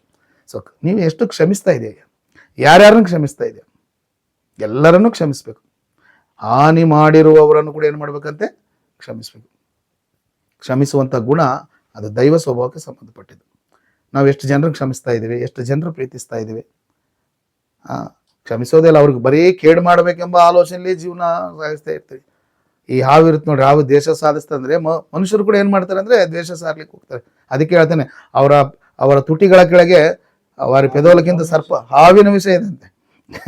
ದೇವರ ವಾಕ್ಯದಲ್ಲಿ ಒಂದು ವಿಚಿತ್ರವಾದ ಮಾತೇನೆಂದರೆ, ಅವರ ತುಟಿಗಳ ಕೆಳಗಡೆ ಹಾವಿನ ವಿಷ. ನೋಡಿ, ಇಲ್ಲೇ ಹಾವಿನ ವಿಷ ಇಟ್ಕೊಂಡು ಮನುಷ್ಯರು ಬದುಕ್ತಾರಂತೆ. ಎದುರಿಗೆ ಬಂದರೆ ಮಾತ್ರ ಎಸ್ ಬದರ್, ಚೆನ್ನಾಗಿದ್ರು ಬದರ್ ಹಂಗಿಂಗಂತಾರೆ. ಆದರೆ ಒಳಗೆಲ್ಲ ದ್ವೇಷ ತುಂಬಿಕೊಂಡಿರ್ತೀವಿ. ಸೊ ಅಂಥವ್ರು ಸಹವಾಸ ಮಾಡಬೇಡ ಅಂತೇಳಿ ಜ್ಞಾನೋಕ್ತಿಗಳಲ್ಲಿ ತುಂಬ ಸಲ ಜ್ಞಾನಿಯಾದ ಸೊಲೊಮೋನ ಹೇಳಿದ್ದಾನೆ. ನೀನು ಕ್ಷಮಿಸ್ತಾ ಇದ್ದರೆ, ಕ್ಷಮಿಸುವಂಥ ಗುಣ ಇದ್ದರೆ ನೀನು ದೈವ ಸ್ವಭಾವದಲ್ಲಿ ಪಾಲು ಸಾಧಿಸ್ತಾ ಇದ್ದೆ. ದೈವ ಸ್ವಭಾವನ ಹೊಂದ್ಕೊಳ್ಳಿಕ್ಕೆ ಪ್ರಯತ್ನ ಮಾಡ್ತಿದ್ದೆ. ಕ್ಷಮಿಸುವಂಥ ಗುಣ ಇಲ್ಲ ಅಂತ ಹೇಳಿದ್ರೆ, ನೀನು ದ್ವೇಷ ಸಾಧಿಸ್ತಾ ಇದ್ರೆ, ಮನುಷ್ಯರಿಗೆ ಕೇಡು ಮಾಡಬೇಕೆಂಬುದಾಗಿದ್ದರೆ, ಹಾಗೆ ನಮಗೆ ಹಾನಿ ಮಾಡಿದವ್ರಿಗೆ ನಾನು ಪೆಟ್ಟು ಕೊಡಬೇಕು, ಹಾನಿ ಮಾಡಿದವ್ರು ಶಿಕ್ಷಿಸಬೇಕು, ಹಾನಿ ಮಾಡಿದವರಿಗೆ ಅನ್ನ ಪಾನಗಳು ಇಲ್ಲದಾಗಿ ನಾನು ಮಾಡ್ತೀನಿ ಎಂಬುದಾಗಿ ಅನೇಕರು ಚಾಲೆಂಜ್ ಮಾಡ್ತಾರೆ. ಇವ್ರನ್ನ ದೂರ ಇಟ್ಬಿಡ್ರಿ, ಹೊರಗೆ ಇಟ್ಬಿಡ್ರಿ, ಕರ್ಕೋಬೇಡ್ರಿ, ಮಾಡಬೇಡ್ರಿ, ಗ್ರೂಪಿಗೆ ಸೇರಿಸ್ಬೇಡ್ರಿ, ಅವ್ರನ್ನ ಮಾಡಬೇಡ್ರಿ, ಇವ್ರು ಮಾಡಬೇಡ್ರಿ ಅಂತ. ಈಗ ಇನ್ನೊಂದು ಫೋನ್ ಮಾಡಿಗಳು ಹೇಳ್ತಾರೆ, ಅವ್ರು ಸರಿ ಇಲ್ಲ, ಇವ್ರು ಸರಿ ಇಲ್ಲ, ಅವ್ರು ಸರಿ ಇಲ್ಲ, ಅವ್ರು ಕರ್ಕೋಬೇಡಿ, ಇವ್ರನ್ನ ಕರ್ಕೋಬೇಡಿ, ಅವ್ರು ಸಹವಾಸ ಮಾಡಬೇಡಿ, ಇವ್ರು ಸಹವಾಸ ಮಾಡಿ. ಇವ್ರೇನೋ ದೊಡ್ಡ ಇದಂಗೆ ದೈವ ಸ್ವಭಾವನ, ಅದೇನಾರ ದೈವ ಸ್ವಭಾವನ ಚಾಡಿ ಚೂರಿ ಹೇಳೋದು ಒಬ್ಬ ವ್ಯಕ್ತಿ ಮೇಲೆ ಇರಲಿ, ಆ ವ್ಯಕ್ತಿ ತಪ್ಪು ಮಾಡಿದ್ರೆ ಇರ್ಬೋದು, ಸಹಿಸುವಂತೆ ದೇವರವಾಗಿ ದೈವ ಸ್ವಭಾವಕ್ಕೆ ಸಂಬಂಧಪಟ್ಟಂಥ ಕಾರ್ಯಕ್ರಮ ಅದು. ಶರೀರ ಸಂಬಂಧ ಅಲ್ಲ, ಅವರೆಲ್ಲ ಶರೀರ ಸಂಬಂಧಗಳು. ಇಂಥವರು ನಿತ್ಯತ್ವವನ್ನು ಅಪೇಕ್ಷಿಸೋದು ದುರ್ಲಭವಾದಂಥ ಸಂಗತಿ, ಕಠಿಣವಾದಂಥ ಸಂಗತಿ. ಆದ್ದರಿಂದ ಯಾರಾದರೂ ಒಬ್ಬ ಸಹೋದರನಿಗೆ ಹಾನಿ ಮಾಡಿದ್ದಾನೆ ಎಂಬುದನ್ನು ನಿನಗೆ ಗೊತ್ತಾದರೆ ನೀನು ಸಹಿಸಿಕೊಂಡು ಆ ವ್ಯಕ್ತಿನ ಏನು ಮಾಡು, ಕ್ಷಮಿಸುವಂಥ ಗುಣ ಇಲ್ಲ ಅಂದರೆ ಅದು ದೈವ ಸ್ವಭಾವಕ್ಕೆ ಸಂಬಂಧಪಟ್ಟಂಥ ಕಾರ್ಯಕ್ರಮವೂ ಆಗಿರುವುದಿಲ್ಲ. ಸೊ ದೇವರ ವಾಕ್ಯ ಹೇಳುತ್ತೆ, ದೇವರ ಸ್ವಭಾವ ಅಂತ ಹೇಳಿದ್ರೆ ದೇವರು ಅನ್ಯಾಯಗಾರನಲ್ಲ ಅಂತೆ. ದೇವರು ಅನ್ಯಾಯಗಾರನಲ್ಲ. ಇಬ್ರಿಯರಿಗೆ ಬರೆದ ಪತ್ರಿಕೆ, ಮಾತು ನೋಡಿ ಮುಗಿಸ್ಕೊಳ್ಳೋಣ. ಇಬ್ರಿಯರಿಗೆ ಬರೆದಂಥ ಪತ್ರಿಕೆ 6ನೇ ಅಧ್ಯಾಯ 10ನೇ ವಚನದಲ್ಲಿ ಈ ರೀತಿಯಾಗಿ ಬರೆಯಲ್ಪಟ್ಟಿದೆ, ನೀವು ಮಾಡಿದ ಕಾರ್ಯವನ್ನು ನೀವು ಪರಿಶುದ್ಧರಿಗೆ ಉಪಚಾರವನ್ನು ಮಾಡಿ ಇನ್ನೂ ಮಾಡುತ್ತಾ ಇರುತ್ತಿರಲು ತನ್ನ ಹೆಸರಿನ ಮೂಲಕ ನೀವು ತೋರಿಸಿದ ಪ್ರೀತಿಯನ್ನು ಮರೆಯುವುದಕ್ಕೆ ದೇವರು ಅನ್ಯಾಯಗಾರನೂ ಅಲ್ಲ. ಎಷ್ಟು ಖಂಡಿತವಾಗಿ ಬರೆಯಲ್ಪಟ್ಟಿದೆ. ಅನ್ಯಾಯ ಅನ್ನೋದು ದೇವರ ಸ್ವಭಾವ ಅಲ್ಲ, ಅದು ದೇವರು ನ್ಯಾಯವಂತನು. ಅಂದರೆ ದೇವರ ಸ್ವಭಾವ ಏನಂದರೆ, ಮನುಷ್ಯರಿಗೆ ಈ ಲೋಕದಲ್ಲಿ ಬದುಕ್ತಾ ಇರ್ಬೇಕಾದ್ರೆ ಅವ್ರು ನ್ಯಾಯದ ಪ್ರಕಾರ ಬದುಕ್ತಾರೆ. ಇಲ್ಲಿ ಪಾಯಿಂಟ್ ಏನಂತ ಹೇಳಿದ್ರೆ, ಇಬ್ರಿಯ ಕ್ರೈಸ್ತರು ಉಪಚಾರ ಮಾಡ್ತಾ ಇದ್ದಾರೆ ಪರಿಶುದ್ಧರಿಗೆ, ಇನ್ನೂ ಮಾಡ್ತಾ ಇದ್ದಾರೆ ಅಂತೆ. ಸೊ ನೀವು ಮಾಡಿದ ತನ್ನ ಹೆಸರಿನಲ್ಲಿ ನೀವು ಇನ್ನೊಬ್ಬರಿಗೆ ಸೇವೆ ಮಾಡಿದ್ದನ್ನ, ಸರ್ವಿಸನ್ನು ಮಾಡಿದ್ದನ್ನ, ನೀವು ಅವರ ಮೇಲೆ ತೋರಿಸಿದ ಪ್ರೀತಿಯನ್ನು ಮರಿಲಿಕ್ಕೆ ದೇವ್ರು ಯಾರಲ್ಲ ಬದ, ಅನ್ಯಾಯಸ್ಥನ. ನೀನು ಪ್ರೀತಿ ತೋರಿಸೋದು ನಿನ್ನ ಕೆಲಸ. ಒಂದು ವೇಳೆ ಯಾರಾದ್ರೂ ನಾವು ಪ್ರೀತಿ ತೋರ್ ಮಾಡ್ತಾರೆ, ಅದು ದೇವ್ರಿಗೆ ಬಿಟ್ಟಿದ್ದ ಸಂಗತಿ. ನಾವು ಅವ್ರ ಮೇಲೆ ಹಠ ಸಾಧಿಸಬಾರ್ದು. ನಾನು ಇವ್ರಿಗೆ ಸಹಾಯ ಮಾಡಿದೆ, ನಾನು ಅವ್ರಿಗೆ ಅಷ್ಟು ಕೊಟ್ಟೆ, ಇಷ್ಟು ಕೊಟ್ಟೆ, ಅದು ನನ್ ಆಫ್ ಯುವರ್ ಬಿಸ್ನೆಸ್. ನಾನು ಯಾರಿಗಾದ್ರೂ ಸಹಾಯ ಮಾಡಿದ್ರೆ ನನಗೆ ಸಹಾಯ ಮಾಡೋರು ದೇವ್ರ ಕಡೆ ನೋಡು, ಮರ್ತು ಬಿಡ್ಬೇಕು ಅದನ್ನು. ಯಾರಿಗಾದ್ರೂ ಪ್ರೀತಿ ತೋರಿಸಿದ್ರೆ ಅದಕ್ಕೆ ಪ್ರತಿಫಲ ಕೊಡೋದು ಯಾರ್ದು? ದೇವ್ರ ಕಡೆ. ನೀ ದೇವ್ರ ಕಡೆ ನೋಡು. ಆದರೆ ಮನುಷ್ಯ ಏನು ಮಾಡ್ತಾನೆ, ಯಾರಿಗಾದ್ರೂ ಸಹಾಯ ಮಾಡಿ, ನಾನು ಬ್ರದರ್ಗೆ ಇಷ್ಟು ಸಹಾಯ ಮಾಡಿದೆ, ಬ್ರದರ್ಗೆ ಅಷ್ಟು ಮಾಡಿದೆ, ಇಷ್ಟು ಅವ್ರು ನನಗೆ ರೆಸ್ಪೆಕ್ಟ್ ಕೊಡ್ತಾ ಇಲ್ಲ, ಅವ್ರು ನನಗದೇ ಅದೇ none of your business. So look up to God. ದೇವ್ರ ಕಡೆ ನೋಡು. ಅವರು ಒಂದು ವೇಳೆ ಮರ್ತೋದ್ರು, ನೀನು ಒಂದು ವೇಳೆ ಪ್ರೀತಿ ತೋರಿಸಿದ್ರೆ ಅದನ್ನು ಮರೆಯುವುದಕ್ಕೆ ದೇವರು ಅನ್ಯಾಯ. ದೇವ್ರ ಸ್ವಭಾವ ಅನ್ಯಾಯವಂತನು. ಒಂದು ವೇಳೆ ನಾವು ಅನ್ಯಾಯಗಾರರಾಗಿ ಬದುಕ್ತಾ, ಕುಟುಂಬಕ್ಕೆ ಅನ್ಯಾಯ ಮಾಡ್ತಾ, ಸಭೆಗಳಲ್ಲೇ ಅನ್ಯಾಯಗಾರರಾಗಿ ಬದುಕ್ತಾ, ಸಮಾಜದಲ್ಲಿ ಅನ್ಯಾಯಗಾರರಾಗಿ ಬದುಕ್ತಾ, ನ್ಯಾಯ ಎಂಬುದು ಎಲ್ಲಿ ನಮ್ಮಲ್ಲಿ ಇಲ್ಲ, ಬರೀ ಮಾತುಗಳಲ್ಲಿ ಮಾತ್ರ ಅಂತ ಹೇಳಿದ್ರೆ, ಒಬ್ಬ ಸಹೋದರಿಗೆ ಅನ್ಯಾಯ ಮಾಡ್ತಾ ಯಾರಾದ್ರೂ ಆಗಿರ್ಬೋದು, ತಂದೆ ತಾಯಿಗೆ ಅನ್ಯಾಯ ಮಾಡ್ತಾ, ಹೆಂಡತಿ ಮಕ್ಕಳಿಗೆ ಅನ್ಯಾಯ ಮಾಡ್ತಾ, ಅಥವಾ ಸ್ಥಾನಿಕ ಸಭೆಗೆ ಅನ್ಯಾಯ ಮಾಡ್ತಾ, ಯಾರಿಗಾದ್ರೂ ಅನ್ಯಾಯ ಅಂದ್ರೆ ಮಾಡಬೇಕಾದನ್ನು ಮಾಡಲಿಲ್ಲ ಅಂತ ಹೇಳಿದ್ರೆ ಅದು ಅನ್ಯಾಯ. ಅದಕ್ಕೆ ಕೊರಿಂಥ ಪತ್ರಿಕೆ 6ನೇ ಅಧ್ಯಾಯದಲ್ಲಿ ಯಾವ ಅನ್ಯಾಯಗಾರನು ದೇವರ ರಾಜ್ಯಕ್ಕೆ ಬಾಧ್ಯನೋ ಆಗುವುದಿಲ್ಲ. ಯಾವ ಅನ್ಯಾಯಗಾರನು ದೇವರ ರಾಜ್ಯಕ್ಕೆ ಬಾಧ್ಯನಾಗಲಿಕ್ಕೆ ಸಾಧ್ಯವಿಲ್ಲ. ಆದರೆ ನಾವು ಲೋಕದಲ್ಲಿ ಅನ್ಯಾಯಗಾರ ಜೀವಿಸುತ್ತಾ, ನಾನು ಚರ್ಚಾ ಪ್ರೇಸ್ಟು, ನಾನು ಚರ್ಚಾ ಪ್ರೇಸ್ಟ್ ಮೆಂಬರು, ನಾನು ಪ್ರೀಚರು, ಇದೇನು ಸ್ವಭಾವ? ನೀಚವಾದ ಏನು ನಿನ್ನ ಸ್ವಭಾವ ಏನು? ಬದಲಾಗಿದೆ ಶರೀರ ಸ್ವಭಾವ. Whether you are a member of a church of Christ, whether you are a preacher or evangelist, whatever it may be, ನೀನು ಯಾರಾದರೂ ಆಗಿರ್ಬೋದು. ಸೊ ಒಬ್ಬ ಸಹೋದರನಿಗೆ ಇವಾಗ ಏನು ಮಾಡ್ತೀವಿ, ಭಾಳ ಜನಕ್ಕೆ ನಾವು ಅನ್ಯಾಯ ಮಾಡಲಿಕ್ಕೆ ಹೊಂಟಿದೆ. ಇತ್ತೀಚಿನ ದಿನಗಳಲ್ಲಿ ಈ ಪ್ರೀಚರ್ಸ್ಗಳಲ್ಲಿ ಈ ಬರೀ ಒಬ್ಬ ಪಕ್ಕದ ಪ್ರೀಚರ್ ನೋಡಿದ್ರೆ ಸಹಿಸಕ್ಕೆ ಆಗುತ್ತೆ, ಫೆಲೋ ಪ್ರೀಚರ್ನ ಕೋ ಪ್ರೀಚರ್ನ ಬೆಂಬಲ ಮಾಡೋದು, ಪ್ರೀತಿ ಮಾಡೋದು ಇಲ್ವೇ ಇಲ್ಲ. ಬರೀ ಸ್ವಾರ್ಥ, ಬರೀ ಏನು ಮಾಡಿದ್ರೆ ಅವ್ರಿಗೆ ಅನ್ಯಾಯ ಮಾಡೋದು, ಅವ್ರ ಮೇಲೆ ಏನು ಮಾಡೋದು, ದೂರುಗಳು ಹೇಳೋದು, ಅವ್ರು ಸರಿ ಇಲ್ಲ, ಇವ್ರು ಸರಿ ಇಲ್ಲ, ಅವ್ರು ಸರಿ ಇಲ್ಲ, ಅವ್ರು ಸಹವಾಸ ಮಾಡಬೇಡಿ, ಇವ್ರು ಆ ರೀತಿಯಾಗಿ ಹೇಳೋದ್ರಿಂದ ಈಗ ನಾನು ಇದ್ದೀನಿ ಸೈಮನ್ ಬ್ರದರ್ ಬಗ್ಗೆ ಒಂದು ಯಾವುದಾದ್ರು ದೂರು ಇನ್ನೊಬ್ಬರ ಬಗ್ಗೆ ಅವ್ರಿಗೆ ಅನ್ಯಾಯ ಮಾಡ್ದಂಗೆ ನಾನು, ಹೌದಲ್ಲ ಬದ ಅನ್ಯಾಯ ಮಾಡಿ ಅವ್ರ ಬಗ್ಗೆ ಇಲ್ಲ ಸಲ್ಲದನ್ನು ಹೇಳಿ ಅವ್ರ ವ್ಯಕ್ತಿತ್ವವನ್ನು ಕಡಿಮೆ ಮಾಡಿ, ಅವ್ರ ಬೆಲೆಯನ್ನು ಕಡಿಮೆ ಮಾಡಿ, ಅವ್ರ ಬಗ್ಗೆ ಅಪಪ್ರಚಾರ ಮಾಡಿ ಅವ್ರಿಗೆ ನಾನು ಅನ್ಯಾಯ ಮಾಡ್ತೇನೆ. ದೇವ್ರ ವಾಕ್ಯದಲ್ಲಿ ಇದೆ, do not raise false statement ಅಂತ. ಇಲ್ಲದ ವಾರ್ತೆನ ಏನು ಮಾಡಬಾರ್ದು. ಲೆವಿಟಿಕ್ಸ್ 23:1 ಯಾಜಕಾಂಡ 23:1 ಆಧಾರವಿಲ್ಲದಂತ ಕನ್ನಡದಲ್ಲಿದೆ, ತೆಲುಗುಲಿ ಅಂದರೆ ಲೇನಿ ವಾರ್ತೆನೂ ಇಲ್ಲದ ವಾರ್ತೆನ ಏನು ಮಾಡಬಾರ್ದು. ಇಲ್ಲದ ವಾರ್ತೆನ ಹುಟ್ಟಿಸಿದ್ರೆ ಏನು ಮಾಡ್ದಂಗೆ, ಆ ವ್ಯಕ್ತಿಗೆ ನಾನು ಏನು ಮಾಡ್ದಂಗೆ. ಯಾಕೆ ಇದನ್ನು ಮಾಡ್ಕೊಳ್ಳೋದು? ದೈವ ಸ್ವಭಾವನೇ ಆದರೂ. Whether your preacher, whether your evangelist, ನಾನು ಟ್ರೈನಿಂಗ್ ಸ್ಕೂಲ್ ಇದೆ, ನಾನು ಡೈರೆಕ್ಟ್ರು, ಯಾವನಿಗೆ ಬೇಕಿದೆಲ್ಲ. ನಾನು ಆ ಸಭೆ ನಡೆಸ್ತೀನಿ, ಈ ಸಭೆ ನಡೆಸ್ತೀನಿ. ಒಬ್ಬ ಸಹೋದರ ಮೇಲೆ ಇಲ್ಲದ ಆಧಾರವಿಲ್ಲದ ಸುದ್ದಿಗಳನ್ನ ಹಬ್ಬಿಸಿ, ನಿಜವಲ್ಲದ ಸುದ್ದಿಗಳನ್ನ, ಇಲ್ಲದ ಸುದ್ದಿಗಳನ್ನು ಹಬ್ಬಿಸಿ ಮನುಷ್ಯರು ಏನು ಮಾಡ್ತೀನಿ, ತನ್ನ ಸಹೋದರರಿಗೆ ದೇವ್ರ ಕೆಲಸ ಮಾಡ್ತಕ್ಕಂಥ, ದೇವರ ಪ್ರತಿರೂಪದಲ್ಲಿ ಇರ್ತಕ್ಕಂಥ ತನ್ನ ಸಹೋದರಿಗೆ ಮನುಷ್ಯ ಏನು ಮಾಡ್ತಿದ್ದಾರೆ, ಸಭೆಗಳಲ್ಲಿ ಅನ್ಯಾಯ ಮಾಡ್ತಾ ಇದ್ದಾರೆ. ಇದು ದೈವ ಸ್ವಭಾವನ ಬ್ರದರ್? ದೈವ ಸ್ವಭಾವ ಅಲ್ಲ. ಯಾವ ಅನ್ಯಾಯಗಾರನ ಆದರೂ ಕೂಡ ದೇವರ ರಾಜ್ಯಕ್ಕೆ ಬಾದಿನ ಅನ್ಯಾಯಗಾರರಿಗೆ ದೇವರ ಬಾಗಿಲು ಮುಚ್ಚಲ್ಪಟ್ಟಿರ್ತದೆ. ಯಾಕಂದರೆ ಕಾರಣ ಏನಂದರೆ ದೇವರ ಅನ್ಯಾಯಗಾರನೂ ಅಲ್ಲ. ದೇವ್ರ ವಾಕ್ಯದಲ್ಲಿ ಬರೆಯಲ್ಪಟ್ಟಿದೆ, ದೇವರು ಅನ್ಯಾಯಗಾರನೂ ಅಲ್ಲ, ದೇವರ ಅನ್ಯಾಯಗಾರನಲ್ಲ. ಆದ್ದರಿಂದ ನಿನ್ನೆಲ್ಲ ನ್ಯಾಯ ಎಷ್ಟಿದೋ ಆಲೋಚನೆ ಮಾಡ್ಕೊ. ನೀ ನ್ಯಾಯವಂತನಾದರೆ ನ್ಯಾಯವಾಗಿ ನಡೀತು, ಪ್ರತಿ ವಿಷಯದಲ್ಲಿ ನ್ಯಾಯವಾಗಿರ್ಬೋದು. ಎಲ್ಲ ವಿಷಯದಲ್ಲಿ, ಕುಟುಂಬನ, ಸಭೆನ, ಸಮಾಜನ, ನೀನು ಉದ್ಯೋಗ ಮಾಡ್ತಿದ್ದ ಕೆಲಸನ, ಅದರ ಅಕ್ಕಪಕ್ಕದವರ, ಭೂಮಿಯಲ್ಲಿ ಎಲ್ಲೇ ಇದ್ದರೂ ನೀತಿ ನ್ಯಾಯಗಳನ್ನು ಸರದು ದೇವ್ರ ಸ್ವಭಾವ. ದೈವ ಸ್ವಭಾವದಲ್ಲಿ ಪಾಲುಗಾರರಾಗಬೇಕೆಂಬುದಾಗಿ ದೇವರು ನಮಗೆ ಅತ್ಯಂತ ಮಹತ್ವವುಳ್ಳಂಥ ಮತ್ತು ಉತ್ಕೃಷ್ಟವಾದ ಅಥವಾ ಅಮೂಲ್ಯವಾದ ವಾಗ್ದಾನಗಳನ್ನು ಕೊಟ್ಟಿದ್ದಾರೆ. ದೇವರು ಅದು ಕೊಟ್ಟಿರೋ ಉದ್ದೇಶ ದೇವ ಸ್ವಭಾವದಲ್ಲಿ ಪಾಲುಗಾರನ. ದೈವ ಸ್ವಭಾವದ ಬಗ್ಗೆ ಆಲೋಚನೆ ಒಂದು ಎಳ್ಳಷ್ಟು ಇಲ್ಲ. ಜೀವನ ಹೋಗ್ತಾ ಇದೆ, 20 ವರ್ಷ ಆಯಿತು, 30 ವರ್ಷ ಆಯ್ತು, 40 ವರ್ಷ ಆಯ್ತು, 50 ವರ್ಷ ಆಯ್ತು, 60 ವರ್ಷ ಆಯಿತು, ಸಾವಿಗೆ ಹತ್ತಿರ ಆದರೂ ಕೂಡ ದೈವ ಸ್ವಭಾವದ ಬಗ್ಗೆ ಮನುಷ್ಯರಿಗೆ ಆಲೋಚನೆ ಅದೇ. ಅನ್ಯಾಯ, ಅಕ್ರಮ, ಮೋಸ, ಇಲ್ಲ ಸಲ್ಲದ ಸುದ್ದಿಗಳು, ಜೀವನ ಪೂರ್ತಿ ಇದೇ ಆಯಿತು, ನನ್ನ ಟೀಮು, ನಂದೊಂದು ಗ್ರೂಪ್ ಇದೆ, ನನ್ನ ನಿಂಬಾಲ್ಸ್ ಮಾಡ್ತಕ್ಕ 4 ಜನರಿದ್ದಾರೆ, ಒಂದು 10 ಜನರಿದ್ದಾರೆ ಅನ್ನುವಂಥ ಹವ್ಯಾಸಗಳನ್ನು ಬೆಳೆಸ್ಕೊಂಡು ಮನುಷ್ಯರು ಲೋಕದಲ್ಲಿ ಏನಿದೆ ಸ್ವಭಾವ, ನೀಚ ಸ್ವಭಾವ. ಇದು ದೈವ ಸ್ವಭಾವಕ್ಕೆ ಸಂಬಂಧಪಟ್ಟಂಥ ಕಾರ್ಯಕ್ರಮ ಅಥವಾ ದೈವ ಸ್ವಭಾವಕ್ಕೆ ಸಂಬಂಧಪಟ್ಟಂಥ ಜೀವಿತ ಏನು ಜೀವಿತಾನೆ ಅಂತ ಒಂದ್ಸಾರಿ ನಾವೆಲ್ಲ ಹಿಂದೆ ನೋಡ್ಕೊಂಡ್ರೆ ಎಷ್ಟು ದೈವ ಸ್ವಭಾವ ನನ್ನದೇ. ಆದ್ದರಿಂದ ನಾವು ನ್ಯಾಯವಂತರಾಗಿದ್ದರೆ ಮಾತ್ರ, ಪ್ರತಿ ವಿಷಯದಲ್ಲಿ ನ್ಯಾಯವನ್ನು ನಡೆಸ್ತಾ ನ್ಯಾಯವಂತರಾಗಿ ನಡ್ಕೊಂಡ್ರೆ ಮಾತ್ರ ದೈವ ಸ್ವಭಾವದಲ್ಲಿ ಪಾಲ್ಗಾರಾಗ್ತದೆ. ಸೊ ನೆಕ್ಸ್ಟ್ ಏನಂದರೆ ದೇವರು ಸುಳ್ಳುಗಾರನಲ್ಲ. ಇಬ್ರಿಯರಿಗೆ ಬರೆದ ಪತ್ರಿಕೆ 6ನೇ ಅಧ್ಯಾಯ, ತೀತನ ಬರೆದ ಪತ್ರಿಕೆ 1ನೇ ಅಧ್ಯಾಯ 3 ಆ ನಿತ್ಯ ಜೀವವನ್ನು ದೇವರು ಅನಾದಿ ಕಾಲದಲ್ಲೇ ಕ್ರಿಸ್ತೇಸಲ್ಲಿ ನಮಗೇನು ಮಾಡಿದ್ದಾನೆ, ಸುಳ್ಳಾಡದ ದೇವರು ವಾಗ್ದಾನವನ್ನು ಮಾಡಿದ್ದಾನೆ. ಸುಳ್ಳಾಡದೇ ಇರತಕ್ಕಂಥ ಸ್ವಭಾವ ದೇವ್ರದ್ದು. ಸೊ ನೀವುಗಳು ಸುಳ್ಳಾಡ್ತಾ, ಸೊ ಸುಳ್ಳು ಅಂದರೆ ಇಲ್ಲದನ್ನು ಕ್ರಿಯೇಟ್ ಮಾಡೋದು ಕೂಡ ಸುಳ್ಳು. ಈಗ ತಾನು ಓದಿದಂಥ ಆಧಾರವಿಲ್ಲದ ಸುದ್ದಿ ಅಥವಾ ನಿಜ ಅಲ್ಲದಂಥ ಸುದ್ದಿಯನ್ನು ಬ್ರದರ್ ಈಗ ಬರೀ ಇದೇ ಕೆಲಸ ಆಗಿದೆ. ಈ ವಾಟ್ಸಪ್ಗಳು, ಮೀಡಿಯಾಗಳು, ಸೋಷಿಯಲ್ ಮೀಡಿಯಾ ಬಂದಾಗ, ಈ ಫೇಸ್ಬುಕ್ಕು, ಇದೆಲ್ಲ ಇದರಲ್ಲಿ ಬರೀ ಅವ್ರ ಬಗ್ಗೆ ಇವ್ರ ಬಗ್ಗೆ ಅದು ಎಷ್ಟು ಸುಳ್ಳು ಎಷ್ಟು ನಿಜನ ಏನೂ ಗೊತ್ತಿಲ್ಲ. ಫೋನ್ಗಳು ಮಾಡಿ ಹೇಳೋದು ಇದು ಏನಂದರೆ ಸುಳ್ಳು, ಬರೀ ಸುಳ್ಳೆ, ಬಾಯಿ ತೆರೆದ್ರೆ ಸುಳ್ಳಾಡೋದು ದೈವ ಸ್ವಭಾವನ ಆಲೋಚನೆ ಮಾಡ್ಬೇಕು ನಾವು. ಆದ್ದರಿಂದ ಸುಳ್ಳಾಡೋದು ದೇವರ ಸ್ವಭಾವ ಅಲ್ಲ, ಆತನು ಸತ್ಯವಂತನು. ಅದಕ್ಕೆ ಪ್ರಕಟಣೆ ಪುಸ್ತಕ 6:10 ಸತ್ಯ ಸ್ವರೂಪಿ ಎಂಬುದಾಗಿ ದೇವರನ್ನ ಪ್ರಾರ್ಥನೆ ಮಾಡ್ತಾನೆ. ಸತ್ಯ ಸ್ವರೂಪನು ದೇವರು ಸತ್ಯನೇ ಮಾತಾಡಿ, ಸುಳ್ಳಾಡ್ಲಿಕ್ಕೆ ಆತನ ಮನುಷ್ಯನು ಅಲ್ಲ. ಅಂದರೆ ಮನುಷ್ಯನು ಸುಳ್ಳಾಡ್ತಾನೆ ಅಂತ ಅದರ ಅರ್ಥ. ಸುಳ್ಳಾಡೋದನ್ನು ಬಿಡಬೇಕು, ಸುಳ್ಳಾಡೋದು ಬಿಡ್ಬಾರ್ದು. ಅದಕ್ಕೆ ಯೋಹಾನ ಬರೆಸುವಾರ್ತೆ 8:44 ಹೇಳ್ತಾನೆ, ಸುಳ್ಳಾಡೋದು ದುಷ್ಟನ ಸ್ವಭಾವಂತೆ. ಅವನು ಸುಳ್ಳಾಡುವಾಗಲೆಲ್ಲ ತನ್ನ ಸ್ವಭಾವವನ್ನು ಅನುಸರಿಸಿ ಏನು ಮಾಡ್ತಾನಂತೆ, ಎಷ್ಟು ಚೆನ್ನಾಗಿ ಹೇಳ್ತಾನೆ. ನೀವು ನಿಮ್ಮ ತಂದೆಗೆ ಹುಟ್ಟಿದವರು, ಯಾರಪ್ಪ ನಿಮ್ಮ ತಂದೆ ಅಂದರೆ ಅವನು ಸುಳ್ಳಿಗೆ ಮೂಲ ಪುರುಷನು, ಅವನು ಸುಳ್ಳಾಡುವಾಗಲೆಲ್ಲ ತನ್ನ ಸ್ವಭಾವವನ್ನು ಅನುಸರಿಸಿ, ಅವನಿಗೊಂದು ಸ್ವಭಾವ ಇದೆ ಅಂತೆ, ಅದು ದೇವ್ರ ಸ್ವಭಾವ, ದೇವ್ರ ನೇಚರ್ ಅಲ್ಲ. ಇವತ್ತು ಸುಳ್ಳಿನಲ್ಲಿ ಜೀವನ ಮಾಡ್ತಾ, ಸುಳ್ಳುಗಳನ್ನೇ ಹೇಳ್ಕೊಳ್ತಾ, ಪಕ್ಕದಲ್ಲಿರ್ತಕ್ಕಂಥ ಸಹೋದರ ಮೇಲೆ ಸುಳ್ಳು ಹೇಳ್ತಾ, ಪಕ್ಕದಲ್ಲಿ ಸ್ವಾರ್ಥ ಕೆಲಸ ಮಾಡ್ತಕ್ಕಂಥ ಸಹೋದರ ಮೇಲೆ ಸುಳ್ಳು ಹೇಳ್ತೀವಿ. ಏನಿದು ಬದುಕು, ಏನು ಸ್ವಭಾವ ಇದು? ಏನು ಸ್ವಭಾವ ಇದು? ಮನುಷ್ಯನ ಕೆಡಿಸುವಂಥ ಸುಳ್ಳುಗಳನ್ನು ಹೇಳ್ಕೊಳ್ತಾ ಅವರಿಗೆ ಇವರಿಗೆ ಅಂತೇಳಿ ಅಂತೆ ಕಥೆಗಳು ಹೇಳಿ ಸುಳ್ಳುಗಳಲ್ಲೇ ಜೀವನ ಮಾಡ್ತಕ್ಕಂಥ ಜನರು ಏನಾಗ್ತಿದ್ದಾರೆ ಅಂದರೆ ಅದು ದೈವ ಸ್ವಭಾವ ಅಲ್ಲ. ಸಹೋದರ ಮೇಲೆ ಇಲ್ಲದ ಸುದ್ದಿಯನ್ನು ಯಾರಾದರೂ ಹೇಳಿದ್ರೆ ಅದು ಸುಳ್ಳು. ಎರಡನೇದಾಗಿ ಸುಳ್ಳು ಅಂದರೆ ಏನಂದರೆ ದೈವ ಗ್ರಂಥದಲ್ಲಿ ಇರ್ತಕ್ಕಂಥ ಯಾವುದಾದ್ರೂ ಡಾಕ್ಟ್ರಿನ ಯಾವನೇ ಪ್ರತಿಪಾದನೆ ಅವನು ಸುಳ್ಳುಗಾರನು. ಮತ್ತೊಮ್ಮೆ ಹೇಳಿದ, ದೈವ ಗ್ರಂಥದಲ್ಲಿ ಇರಲಾರ್ದಂಥ ಸಿದ್ಧಾಂತವನ್ನು, ದೈವ ಗ್ರಂಥದಲ್ಲಿ ಇರಲಾರ್ದಂಥ ಸತ್ಯವೇದದಲ್ಲಿ ಇರಲಾರ್ದಂಥ ಯಾವುದೇ ಒಂದು ವಿಚಾರಧಾರೆಯನ್ನು ಅಥವಾ ಯಾವುದೇ ಒಂದು ವಿಚಾರವನ್ನು ಯಾವುದಾದ್ರೂ ವ್ಯಕ್ತಿ ಕ್ರಿಸ್ತನ್ ಸಭೆಗಳಲ್ಲಾಗಲಿ ಎಲ್ಲೇ ಆಗಲಿ ಅವನು ಪ್ರತಿಪಾದನೆ ಮಾಡಿದ್ರೆ ಅದನ್ನು ಟೀಚಿಂಗ್ ಮಾಡಿದ್ರೆ ಅವನು ಸುಳ್ಳುಗಾರ. ಬೈಬಲಲ್ಲಿ ಏನಿದೆಯೋ, ಸತ್ಯವೇದದಲ್ಲಿ ಏನು ಬರೆಯಪಟ್ಟಿದೆಯೋ, ದೈವ ಗ್ರಂಥದಲ್ಲಿ ಏನಿದೆಯೋ ಅದನ್ನು ಮಾತ್ರ ಹೇಳೋದು. ಅದನ್ನು ಬಿಟ್ಟು ಬೇರೆ ಏನಾದರೂ ಹೊಸ ಸಿದ್ಧಾಂತನ ಹೇಳಲಿಕ್ಕೆ ನೀನು ಪ್ರಯತ್ನ ಮಾಡಿದ್ರೆ ನೀನು ಸುಳ್ಳುಗಾರ.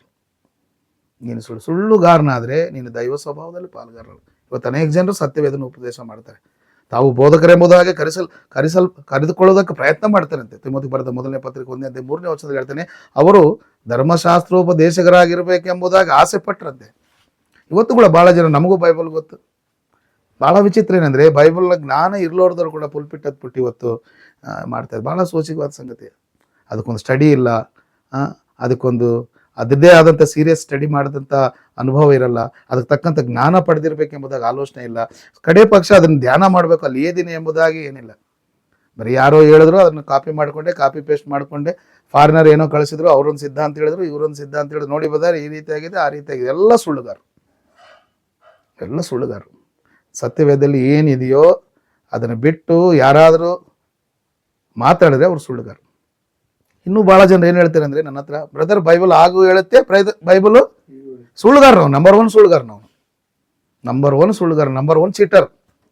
ಬೈಬಲ್ ಆಗು ಹೇಳಲ್ಲ, ಈಗ ಹೇಳಲ್ಲ, ಒಂದೇ ರೀತಿ ಹೇಳುತ್ತೆ. ನೀನು ಅರ್ಥ ಮಾಡಿಕೊಂಡು ಸುಳ್ಳು ಹೇಳ್ತಾ ಇದೆ.